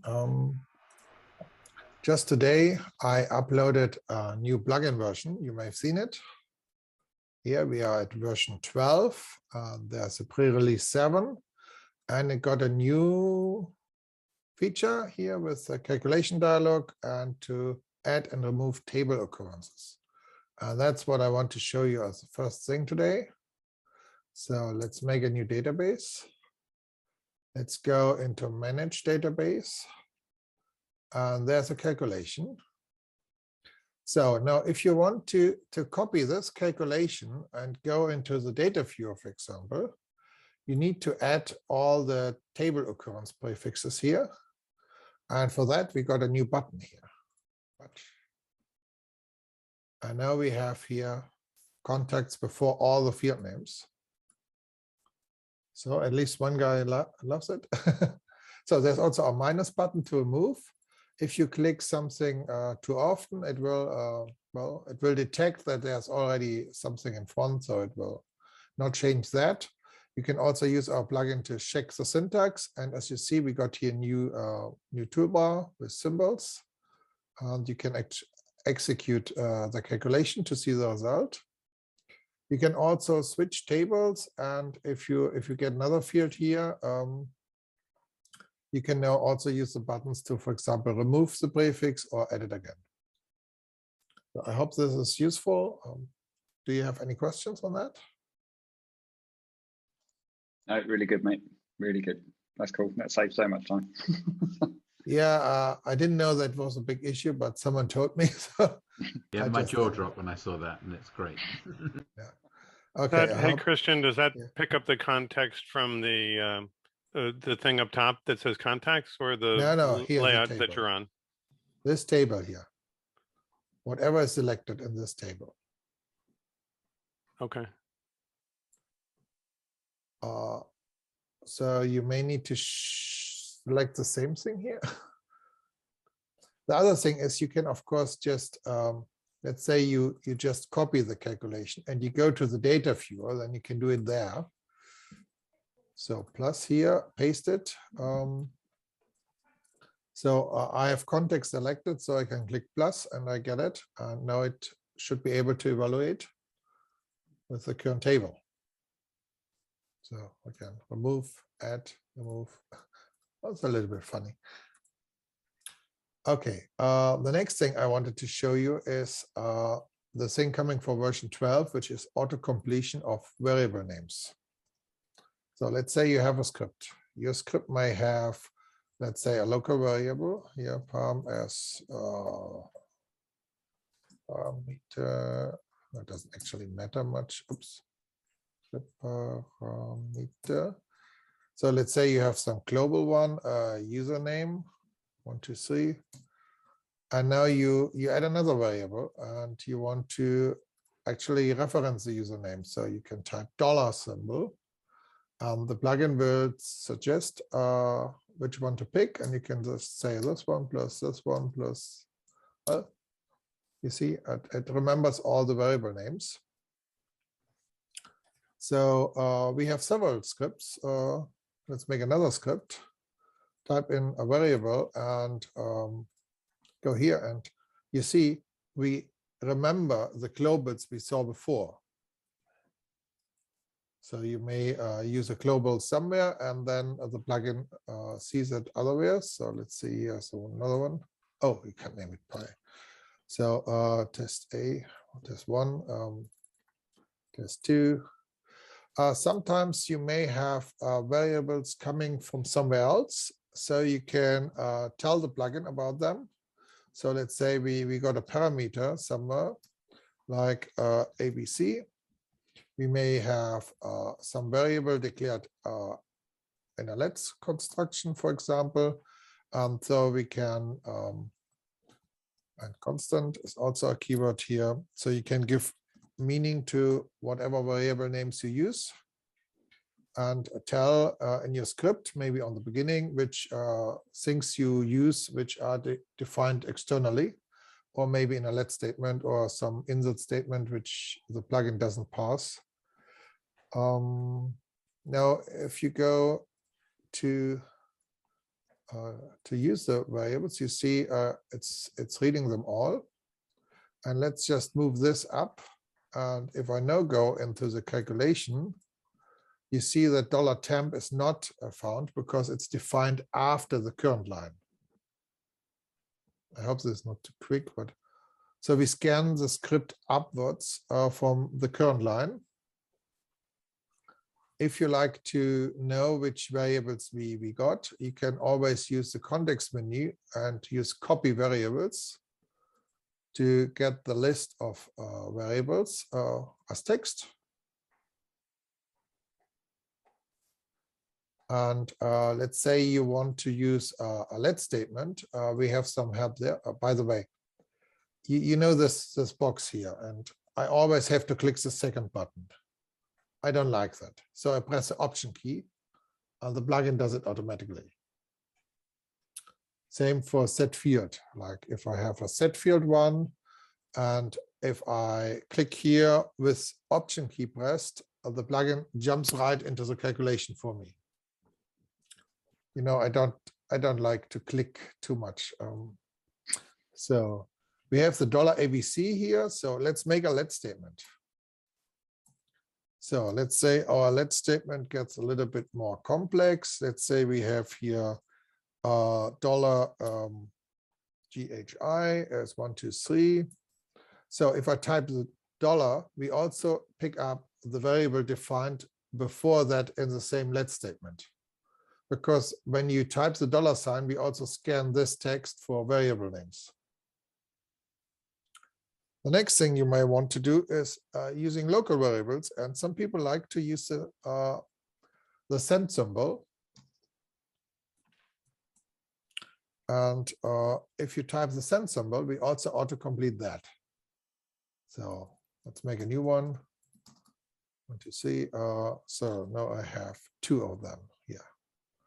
You may also notice that I have the bigger font size. So we have also title. I mean, if I'm just doing that, I can just type as many special letters as I like for my calculations. So, and the final one is here, the underscore. Some people like the underscore, so we also got that. You may even combine things, like you may have a variable named like this, doesn't matter. It will also be picked up, and you can autocomplete that. So any questions on that? No, all good. No questions, just comment that it's brilliant, Christian. Yeah, but I'm sorry to report it's only for macOS because I have no way to do this in Windows. But it may be worth buying a Mac.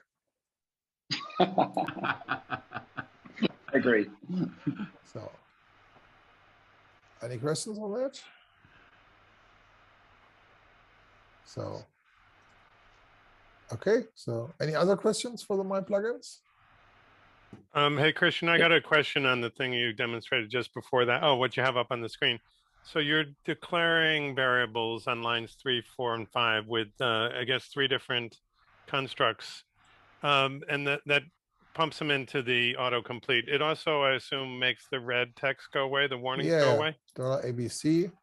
So you see this is, so here we have the ABCD not found message. Okay, but it's picking up line 7 ABC, So, not making it red. And I can even use comma here, $ABCD. Yeah, that was my other question. So, okay. And so you can list them all. And so that would be something you might do with an FMP URL protocol to, with the one line to define all the inputs so that the red text goes away. Yeah. So very cool.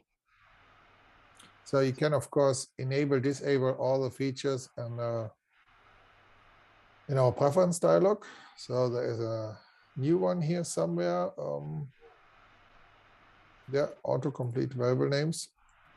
Because whenever I make a nice feature like this, someone will complain. So I need to have a checkbox to turn it off. And here you can also change your font sizes for script workspace and calculations. Any other question or comment? That's really cool. No one else. Christian, I saw a feature that you shipped that I don't know if you've mentioned previously. It's the ability to size to position and or size a custom dialog, the thing that shows up from the show custom dialog script step. Yeah. Let's see. This is probably a window function. Next. Position next dialog. This is a function I made for Mac and Windows. So you can tell in a script that the plugin should watch what windows show up and then resize or move them to whatever position you like. So you can define a position and size and then call whatever FileMaker function to show up a dialog. So that's very, very cool. And that's one that if anyone's listening, I hope FileMaker or Claris buys from you. That snippet of code, because that's on my short list. Does that work with multiple monitors? We have a client with multiple monitors. Yeah, well, whatever position you like. And if you need to know where the other monitor is, we also have the screen functions. Where screen. Okay, yeah, here is screenshot. So you can just here ask plugin, tell me where is screen 0, where is screen 1, and then you know the coordinate of the screen. So you can calculate where you want to put it. But usually for this next function, we would just tell the plugin to make the size a specific one. And like here, if it's empty, we will center it, I think. I think this was this example. So it just keeps them empty. And so we leave the size and center the dialog. Yeah, very cool. I mean, that's bread and butter. Yeah, but I have over 6,000 functions. So even if FileMaker copies a few, doesn't matter. I'm just saying, anyone listening, because that's really on my short list. We have a client for whom we have like a very wizardy interface, and a lot of people say, "Oh, just use a card window." You can't stack card windows. You can't have a card window spawn or card window. So the show custom dialog or layout dialogs, you just can't ignore it. So yeah, you can configure all these functions with the plugin. So you can actually have a database with a script setting up all the settings you like. The settings are stored in the preference file of FileMaker. So if you get a new computer and you copy the preference file, you get the same settings again. Or you write yourself your script to initialize all the things you like. Like you can then decide whether you turn it autocomplete on and off and change maybe the limits we have here. Or you just add your custom syntax coloring rules to override our built-in set. Like some people like they enjoy the set we have, but just want to have, let's say, a different color for set variable or for comment or for send variable, whatever. And then you can just maybe make a script to adjust 2-3 settings and reapply it whenever needed. So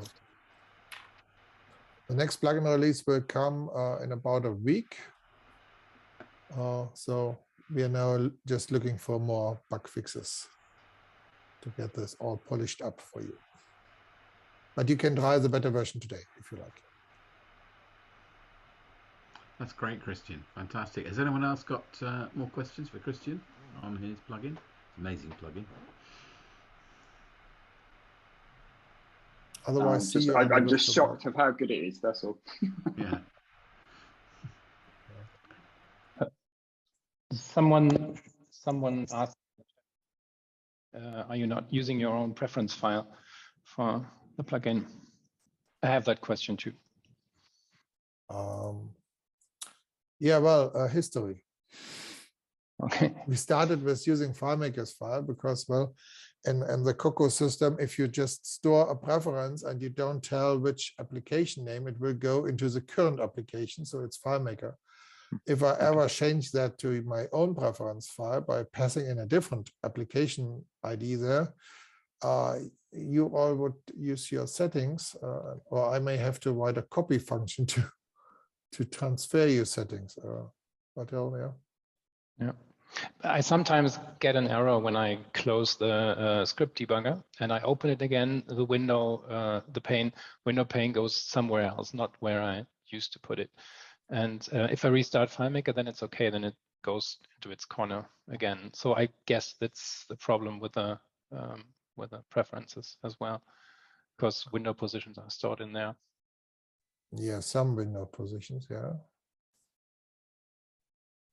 Is there do you have a function that cleans all database related preferences? Because I saw in the preference file there are for every database I ever open, there are the window positions and things like that.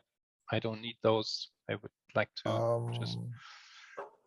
Yeah, you would have to look up the keys, but we have those preference functions here where you can actually delete a value. Like, for example, here, the initial file setting or the username. And if you look on the other ones, we already figured out a few settings here. So like people want to install an initial file or turn the advanced tools on by script. So you can use the plugin to change preference file for FileMaker.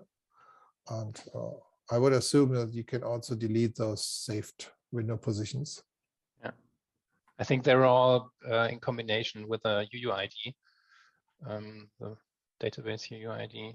So take a look into that. Definitely. Maybe you should send me an email asking for a function to list the preferences. Yeah, that would be nice. There's get, has, delete, but there's no list function. Yeah, okay. Consider it written. Okay. If people are done with that for the moment, are you staying around for the virtual bar, Christian? Yes, of course. Oh, I thought so. So if there's any more questions, can we put them in there? And Nils, I'm sorry, I forgot to say that you had something to bring to the virtual bar later. So do you want to have just a quick 2-minute or 1-minute description of what you want to bring later?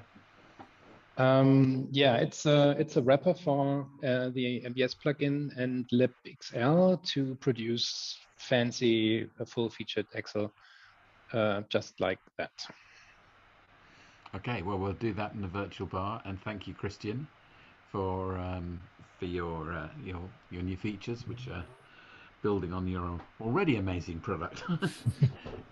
I did want to just have a little session on FMBug Help, and since I was asked if we could have the iPad talk to people. Because this is used in a situation where there are things being picked from a warehouse, and obviously it's much easier if someone can be told what they need to pick than if they have to look at a screen and tap a screen and so forth. So I rather rapidly put together this file and see if I can just share that. Can you see that? A screen with lots of stuff on it. Right, okay. So this is the file. So I was going to layout and then back to browse. Your next very exciting item to pick is 56 packs of Sumara boreal rice, 500 grams from section D, aisle 27, shelf 3. Good. Did you get the audio as well? Yeah. Good. So that kind of achieves what was hoped to be done. But I couldn't get it to work on the iPad. I'll just briefly show you how I achieved that because I thought that was quite interesting. It's basically a very, very simple bit of JavaScript, which I got from this site here. Can you see that screen, or is that still on the? Yeah, that's fine. Still playing good. Yeah, which is just one of the internet resources of JavaScript. There's lots of them, where do I have the code? There we go. So that's basically the code for it, which is just literally a tiny bit of JavaScript that I took out from a site somewhere. A bit of background JavaScript, very easy. And if I show you this, I think it's very relevant. Jeremy could tell me I could do this a lot better and a lot easier in his development environment, I'm sure. But in my case, I've just got it sitting in a piece of text attached off the side of the screen, and then I'm substituting that with variables. So I can probably show you that code in there. And if I go back to this one,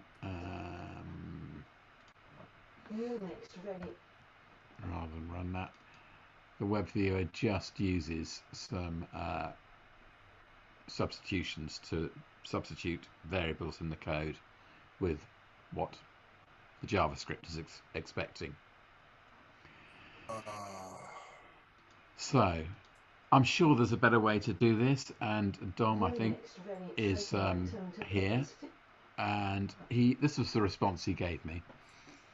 He said he's created sound files using AppleScript and variations of that script, and he's using sound files to pick it up, and this is a little video of an alternative approach. Location E35A, code 1001,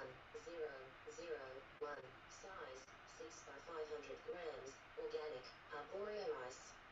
Pick quantity 1. And that's just done using a nice simple script.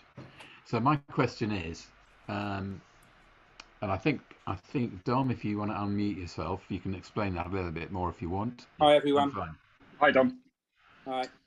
Yeah, well, there were two things, as you know. Firstly, I couldn't get that to run on an iPad either.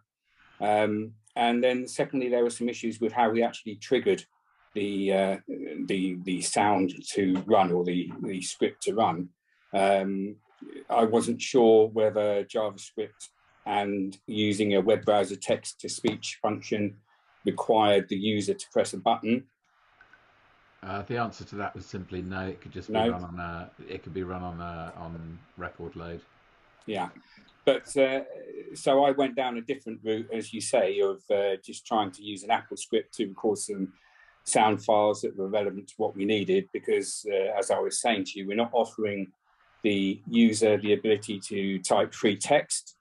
There's a limited number of things that they have to hear. But yes, as Yul says, I'm sure there is a better way than I have gone. So my question is there a better way to do it? Any ideas out there? I've got a couple, but well, I don't, correct me if I'm wrong, I don't think AppleScript is compatible with iOS anyhow. No, sorry. The AppleScript I used to pre-record any sound file that I would want to play. Right, and then you held the sound file in a container, yeah? Exactly that, yeah. Right, okay. The other one I would think about is possibly use the accessibility feature within iOS. So if you turn that on and set iOS accessibility on, then when you display any screen, it should say it, because the iOS platform does do that anyhow. The concern is then every screen will be accessible and speaking. That's one way.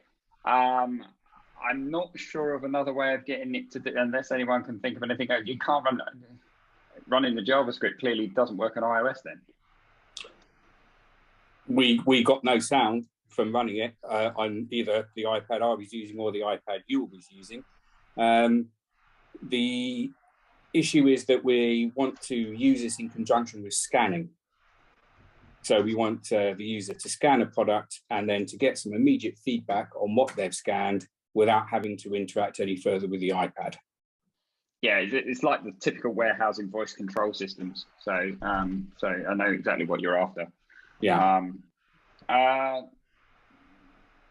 No, but now I've been asked the question, Joel knows me really well, then that's going to spark my interest to try and sort something out. Stops Gary to that's curious. It's a useful thing. If I could get it working in our warehouse, it could help. I've got 50, 60 iPads with staff scanning stuff, so I've never thought of it. We've always had the screen, but you're right. I think it could be a lot quicker and a lot more simpler if you could get audio coming out of it.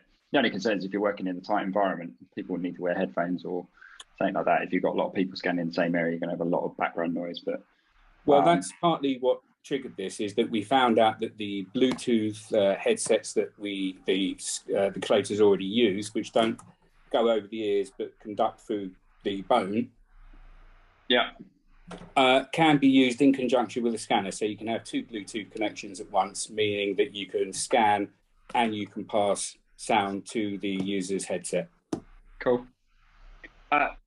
Yeah, cool idea. I've got nothing else. Jeremy, have you got anything with JavaScript? No, shake of head. No idea. It looks like Mozilla says they've got a web speech API. I guess the question is, how compatible is that? It does look like it works for both Edge and Safari. So you might be able to do something with that. The difficulty is knowing which web browser you're actually running when you're calling it, because you're actually using the web viewer. So well, if you're using the web viewer, you're going to be using the iOS WebKit. So that's what's going to be there. So if Safari runs it, you should be able to run it. And that's always been my view. Usually, if Safari renders it, iOS renders it. That's what I expected. Yeah, I'd seen what you were pointing out, Ian, and I'd expected that, because I think that piece of JavaScript probably calls an API somewhere unknown. I don't know. Yeah. I believe it can be done using shortcuts. There is a URL protocol to run a shortcut, and you can do open URL and call an iOS shortcut to speak text. There was, sorry. Go on, Tony. There was a Fabio, I got to get his last name. Fabio I dropped a link in the web. He did a presentation to the New York group and a bunch of other places about using Siri shortcuts.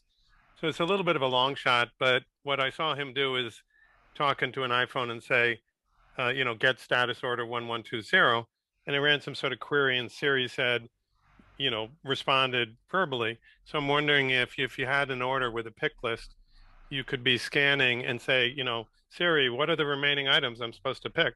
And have Siri say, you have to pick this, this, this. And then as you pick them, you say, Siri, did I miss any orders?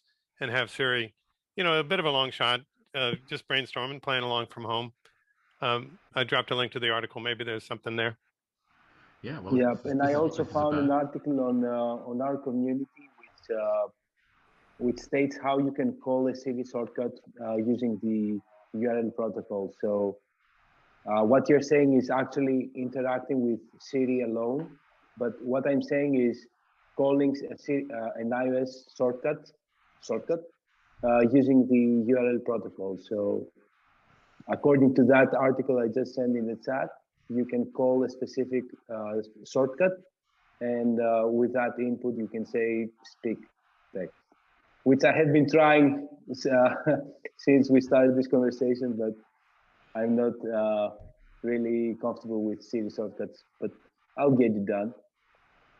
If it's Siri shortcuts you want, guys, then Rosemary Orchard is one of the top people that do shortcuts online, and I've just looked at her site, and she's got a thing that you can set a shortcut up for speech. So if you're saying you can then fire that shortcut from an FMP URL, in theory, I think that may be the way to go. So you basically pass, the only concern is whether you can pass a parameter of what you want said into that shortcut. That's the bit I think is going to be your problem, because you're going to look at a FileMaker solution, grab data, and then tell the shortcut to go read it. Yeah, exactly. That's exactly what I thought. The problem with the shortcuts is it's only local to your machine. So for any other iPad you want to send, you have to actually manually send that shortcut to the device. You can't actually save it anywhere, so you have to be manually sent to the device. So that it's actually set up in shortcuts. So if you're using something like Jamf to deploy your hardware, you could do that, because you could centrally deploy the shortcut on all devices in, say, the warehouse, so they're all the same. Not all of them. I think some of them have to be manually verified on the device itself. Okay. So Jamf will usually send you some of the stuff, but anything that basically has interaction with the iPad between the user will require the user to actually validate that he wants to actually get approval. It's just one time you have to do it. So if you have a large amount of devices that you need to modify, you'll have to actually sort of figure out a way of doing it. Normally the way you do it, which basically not really FileMaker, but the speech synthesizer that's actually built in iOS is accessible through the accessibility API. And so you would maybe go through the iOS app SDK and create some kind of a bridge between the your data field in FileMaker and the accessibility API, which will be able to actually basically speak the text that you want to.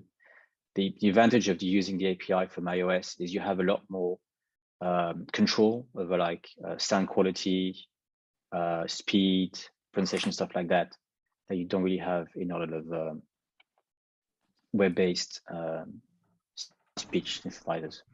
It's a bit more work, but I know we've got one of our team from the Apple Academy. That's what they're doing for a large app they're doing in India for about 10,000 people, and basically that's the only way they've been able to actually get the system to work. That's really interesting, Doug. But there is some in that JavaScript bit. There are actually quite a lot of settings. There's loads of different voices, and you can change the rate, and you can change the pitch. Yeah. So there is a bit of variability in it. And I'm intrigued that Shazam was trying to pick something up. So somewhere, something in the iPad thinks there's some sound, but we're just not hearing it through the speakers. To go back to the original JavaScript point. But but your JavaScript is producing a sound file. So Shazam will actually know it's a sound file. Okay. Because the pitch rate and some of the megahertz is actually on a different scale. So it actually knows it's a sound file. It knows it's not basically voice, human voice basically being spoken. It's a recording of a voice, which is why you can actually pick it up. That's useful to know. Thank you. I did also look at workflows, the Apple product that was based on the automation stuff, but for iOS. They have some text-to-speech functionality, but I couldn't work out how to trigger that.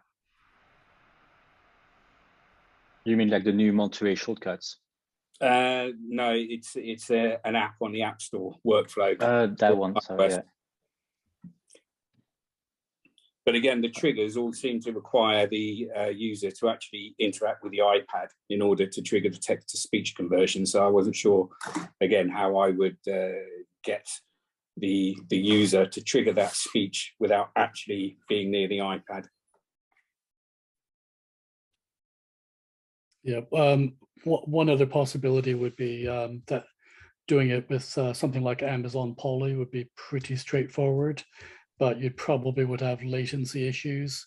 And I don't know that it'd be really good in a warehouse kind of environment like you've described. Yeah, I was looking for something fairly immediate and fairly local to the individual machine. So Yeah, I'll take your point. I had thought about that, but I think, and you were worried, Dom, I think, about bandwidth as well, weren't you, with doing something like that? Well, we have well over 1 million lines a year to pick, so that was one consideration while we were thinking of how to do this. Yes. Yeah. Well, I'm gonna move it on to the virtual chat fairly shortly. I hope we can pick some out of that. If anyone's got any ideas, do just let me know, or let us know at FMBug. Be much appreciated. Before we go on to the virtual chat, do you want to know what this other question was that I got through? Ask it. It is, what would be the best way to have a multi-column display of the same data as in preview mode, but with features of browse mode, with clickable buttons or editable fields? In preview mode? The same data as in preview mode, with features of browse mode, i.e. in browse mode by the sounds of it. 2 portals and filters. That's just... I'll post the question in the chat so people can actually see it. Yeah, post that and then see. Trying to think of why. Well, yes. I don't know. I haven't had time to look at this question, so I'm literally giving it to you live as it came in. So I just sent an iCloud shortcut through iCloud that it gets an input and speaks it, and if there is no input, it gets the clipboard. So I know it's not as great a solution as it can get, but at least you can copy something to the clipboard and then use that to be spoken as text. And the only thing is what Douglas said, that you need somehow to deploy that, and of course somehow maintain the clipboard. And actually the first time that this will run, it may ask the user if the shortcut can be run using FileMaker. But I think it might work. It's a good chance to work. Definitely worth looking at. Thank you. Welcome. Okay, so it's late. I'm making quick. Maybe we can have an in-depth session next time or anytime later. So it's about making Excel exports from FileMaker. As we know, it is a very easy thing to do. It looks like this, but there are countless workarounds, like for setting proper column headers, and it doesn't get any better than this because Nils, want to share your screen? Yeah, good idea. Thank you very much. Okay. It's this one. So simple solution, the starter solution. It's still open. It looks like this, but you may want to have it look like this. So your built-in FileMaker functions or functionality is very limited, but there is the MBS plugin in combination with libxl. Some of you may know it, may have worked with it. I think there are about 320 functions where you can set every aspect of an Excel file. The problem is that you have to code it. It's a lot of work. It's quite a steep learning curve also, and it's not dynamic. So every document or every format that you want to export is coded into your scripts. So we made FX reports. It's basically a meter format description language in JSON, and you can make JSON templates that are then rendered in the FX reports extensions to Excel files. We can start with a simple JSON object that renders to an empty Excel file. And see if I can add some rows. It's an array, an object, and I do this prepared. A simple row with some header lines, and this gets rendered. This gets rendered to this. It's a little bit small, so I can put in a zoom. Let's click it. So it's now 150%. And now we get to pull some data in it. We define a second row and set a path. And I think there is already the contacts. That's the contacts I just exported from the other solution. And when I click this, it gets JSON. I missed something. Any hints appreciated? Okay.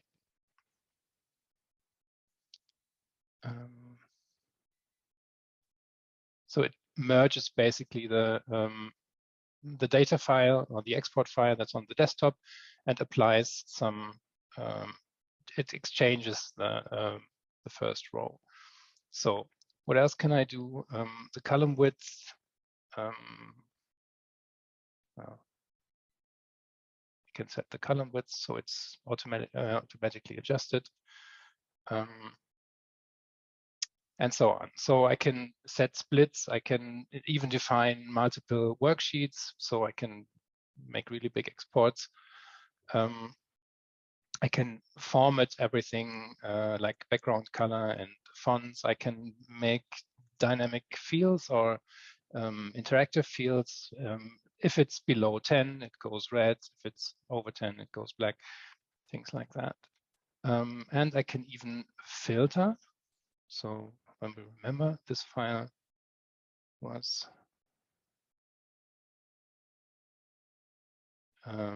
like this.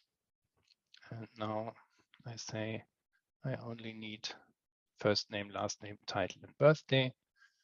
And there is something wrong here.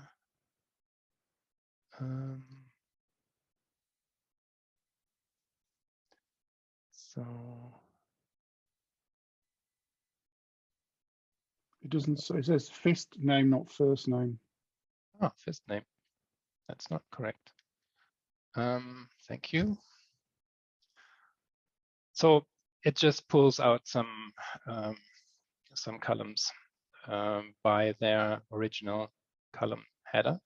So what I can do there, I set up a standard export with most of the fields I will ever need, and then just apply templates to this export file and then pull out different.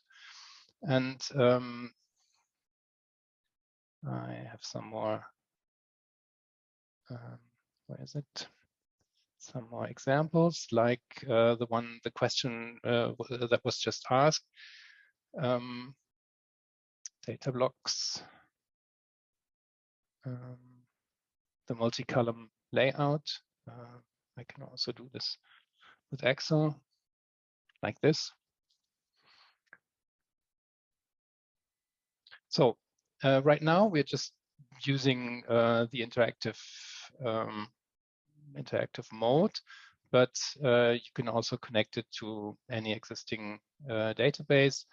Implementation is very easy. It's just you put the save the template that you write into a global field, and then call the generate script, and it looks like this. So, and there's even an add-on you can get. It's just 2 clicks, then you have it inside your application connected. You need your templates that must be stored. So how do you write these templates? we have an editor that works in the browser. It's based on JSON schema. It's an underlying schema where all the rules are set, which node or which element can be added to another element and how many, and if it's a string, an array, or object. So what we just did, I set the display options, and in there, hide grid and zoom. I zoom to 150. Then I make a multiple sheet layout. So I have sheet 1. Sheet 1 has a sheet name. Default is sheet 1. So I can click together my display and my template, and data can be added by path or by can even put inside the template, add it as an array or an array of arrays. And you can also use that JSON schema here in maybe Visual Studio Code. So if you have a very basic template here, you add something, and then it recommends or suggests all the things you can add here. That's the display. Here you can hide grid, true, and zoom 150. It's the default. And hide grid, true. And then you can process it. So you need a license of MBS, you need a libxl license, but then you can change or create and maintain all your exports data-based and fully dynamic, so you don't have to deploy new scripts or write scripts into your live production database. This is released as a product. This is completely free. We are thinking of a reasonable pricing for that. You can see, follow us here on our GitHub page. And if you like, I will post a license that works like 30 days or a full month in the chat, so you can play around. Like I said, if you use the interactive form, you can you don't need a license. It works like that. Yeah, that's it for the FX reports. Oh, thanks, Nils. Thanks for sharing. Superb. Yeah. Works on Mac and Windows, cross-platform. Yeah. Cool. It even runs on server, so you can, if you want to use it with iOS, then you just push it to the server. So it doesn't need an active version of Excel to render all the files to then distribute. So you could literally run it through that, get the file out, not open it in Excel. Yeah. Is it at that level, or do you need a version of Excel to then run the script within that to do? Yeah, fine. It's only for displaying. Sure. So you could generate that and then email that out, and then the recipient, if they've got Excel, can then view it. Perfect. Yeah. Cool. Nice. So I have to stop the chair.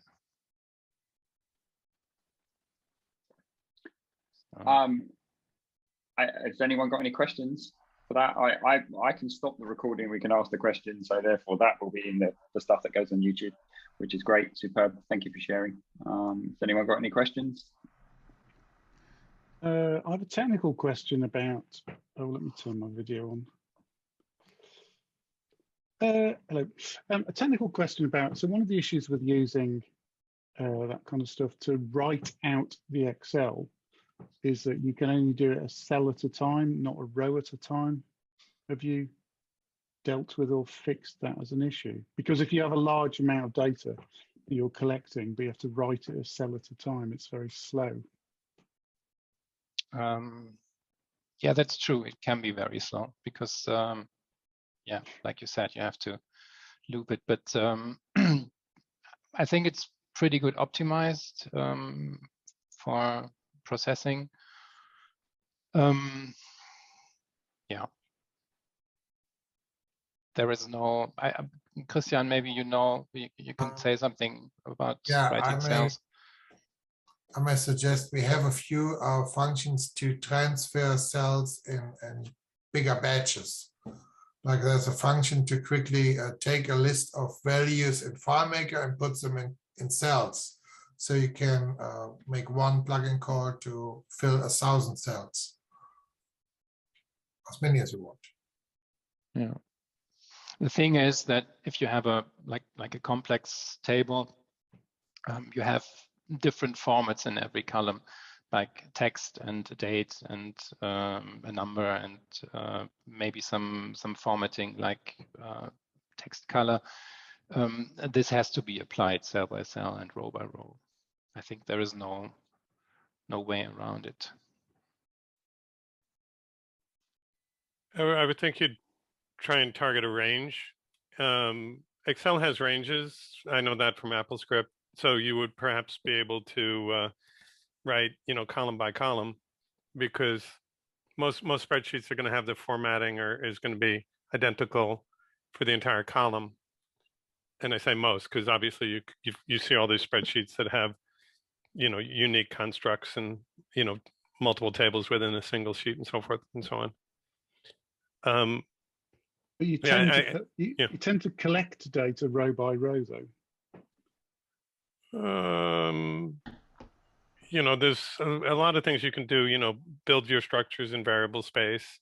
And in AppleScript, we would do this by targeting a range. And last I checked, you could define a range as being a column.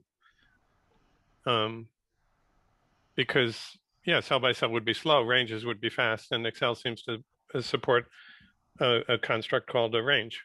And the range can be either a horizontal row or a vertical row. But AppleScript not cross-platform, obviously. I'm not aware of having those ranges in libxl, Christian. There is a named range, but I think that's something different. No, well, please write an email. We can ask our Excel expert. Right, I'm going to stop the recording, and then we can talk openly. So, much appreciated, everyone that spoke. Apologies to Jeremy, who I missed most of his presentation because we've had a major failure at work, but thank goodness it was recorded because it looked really interesting and I caught the end of it. So I will definitely be watching the recording back. So, and I'm sure I'm going to be using an awful lot of that. So.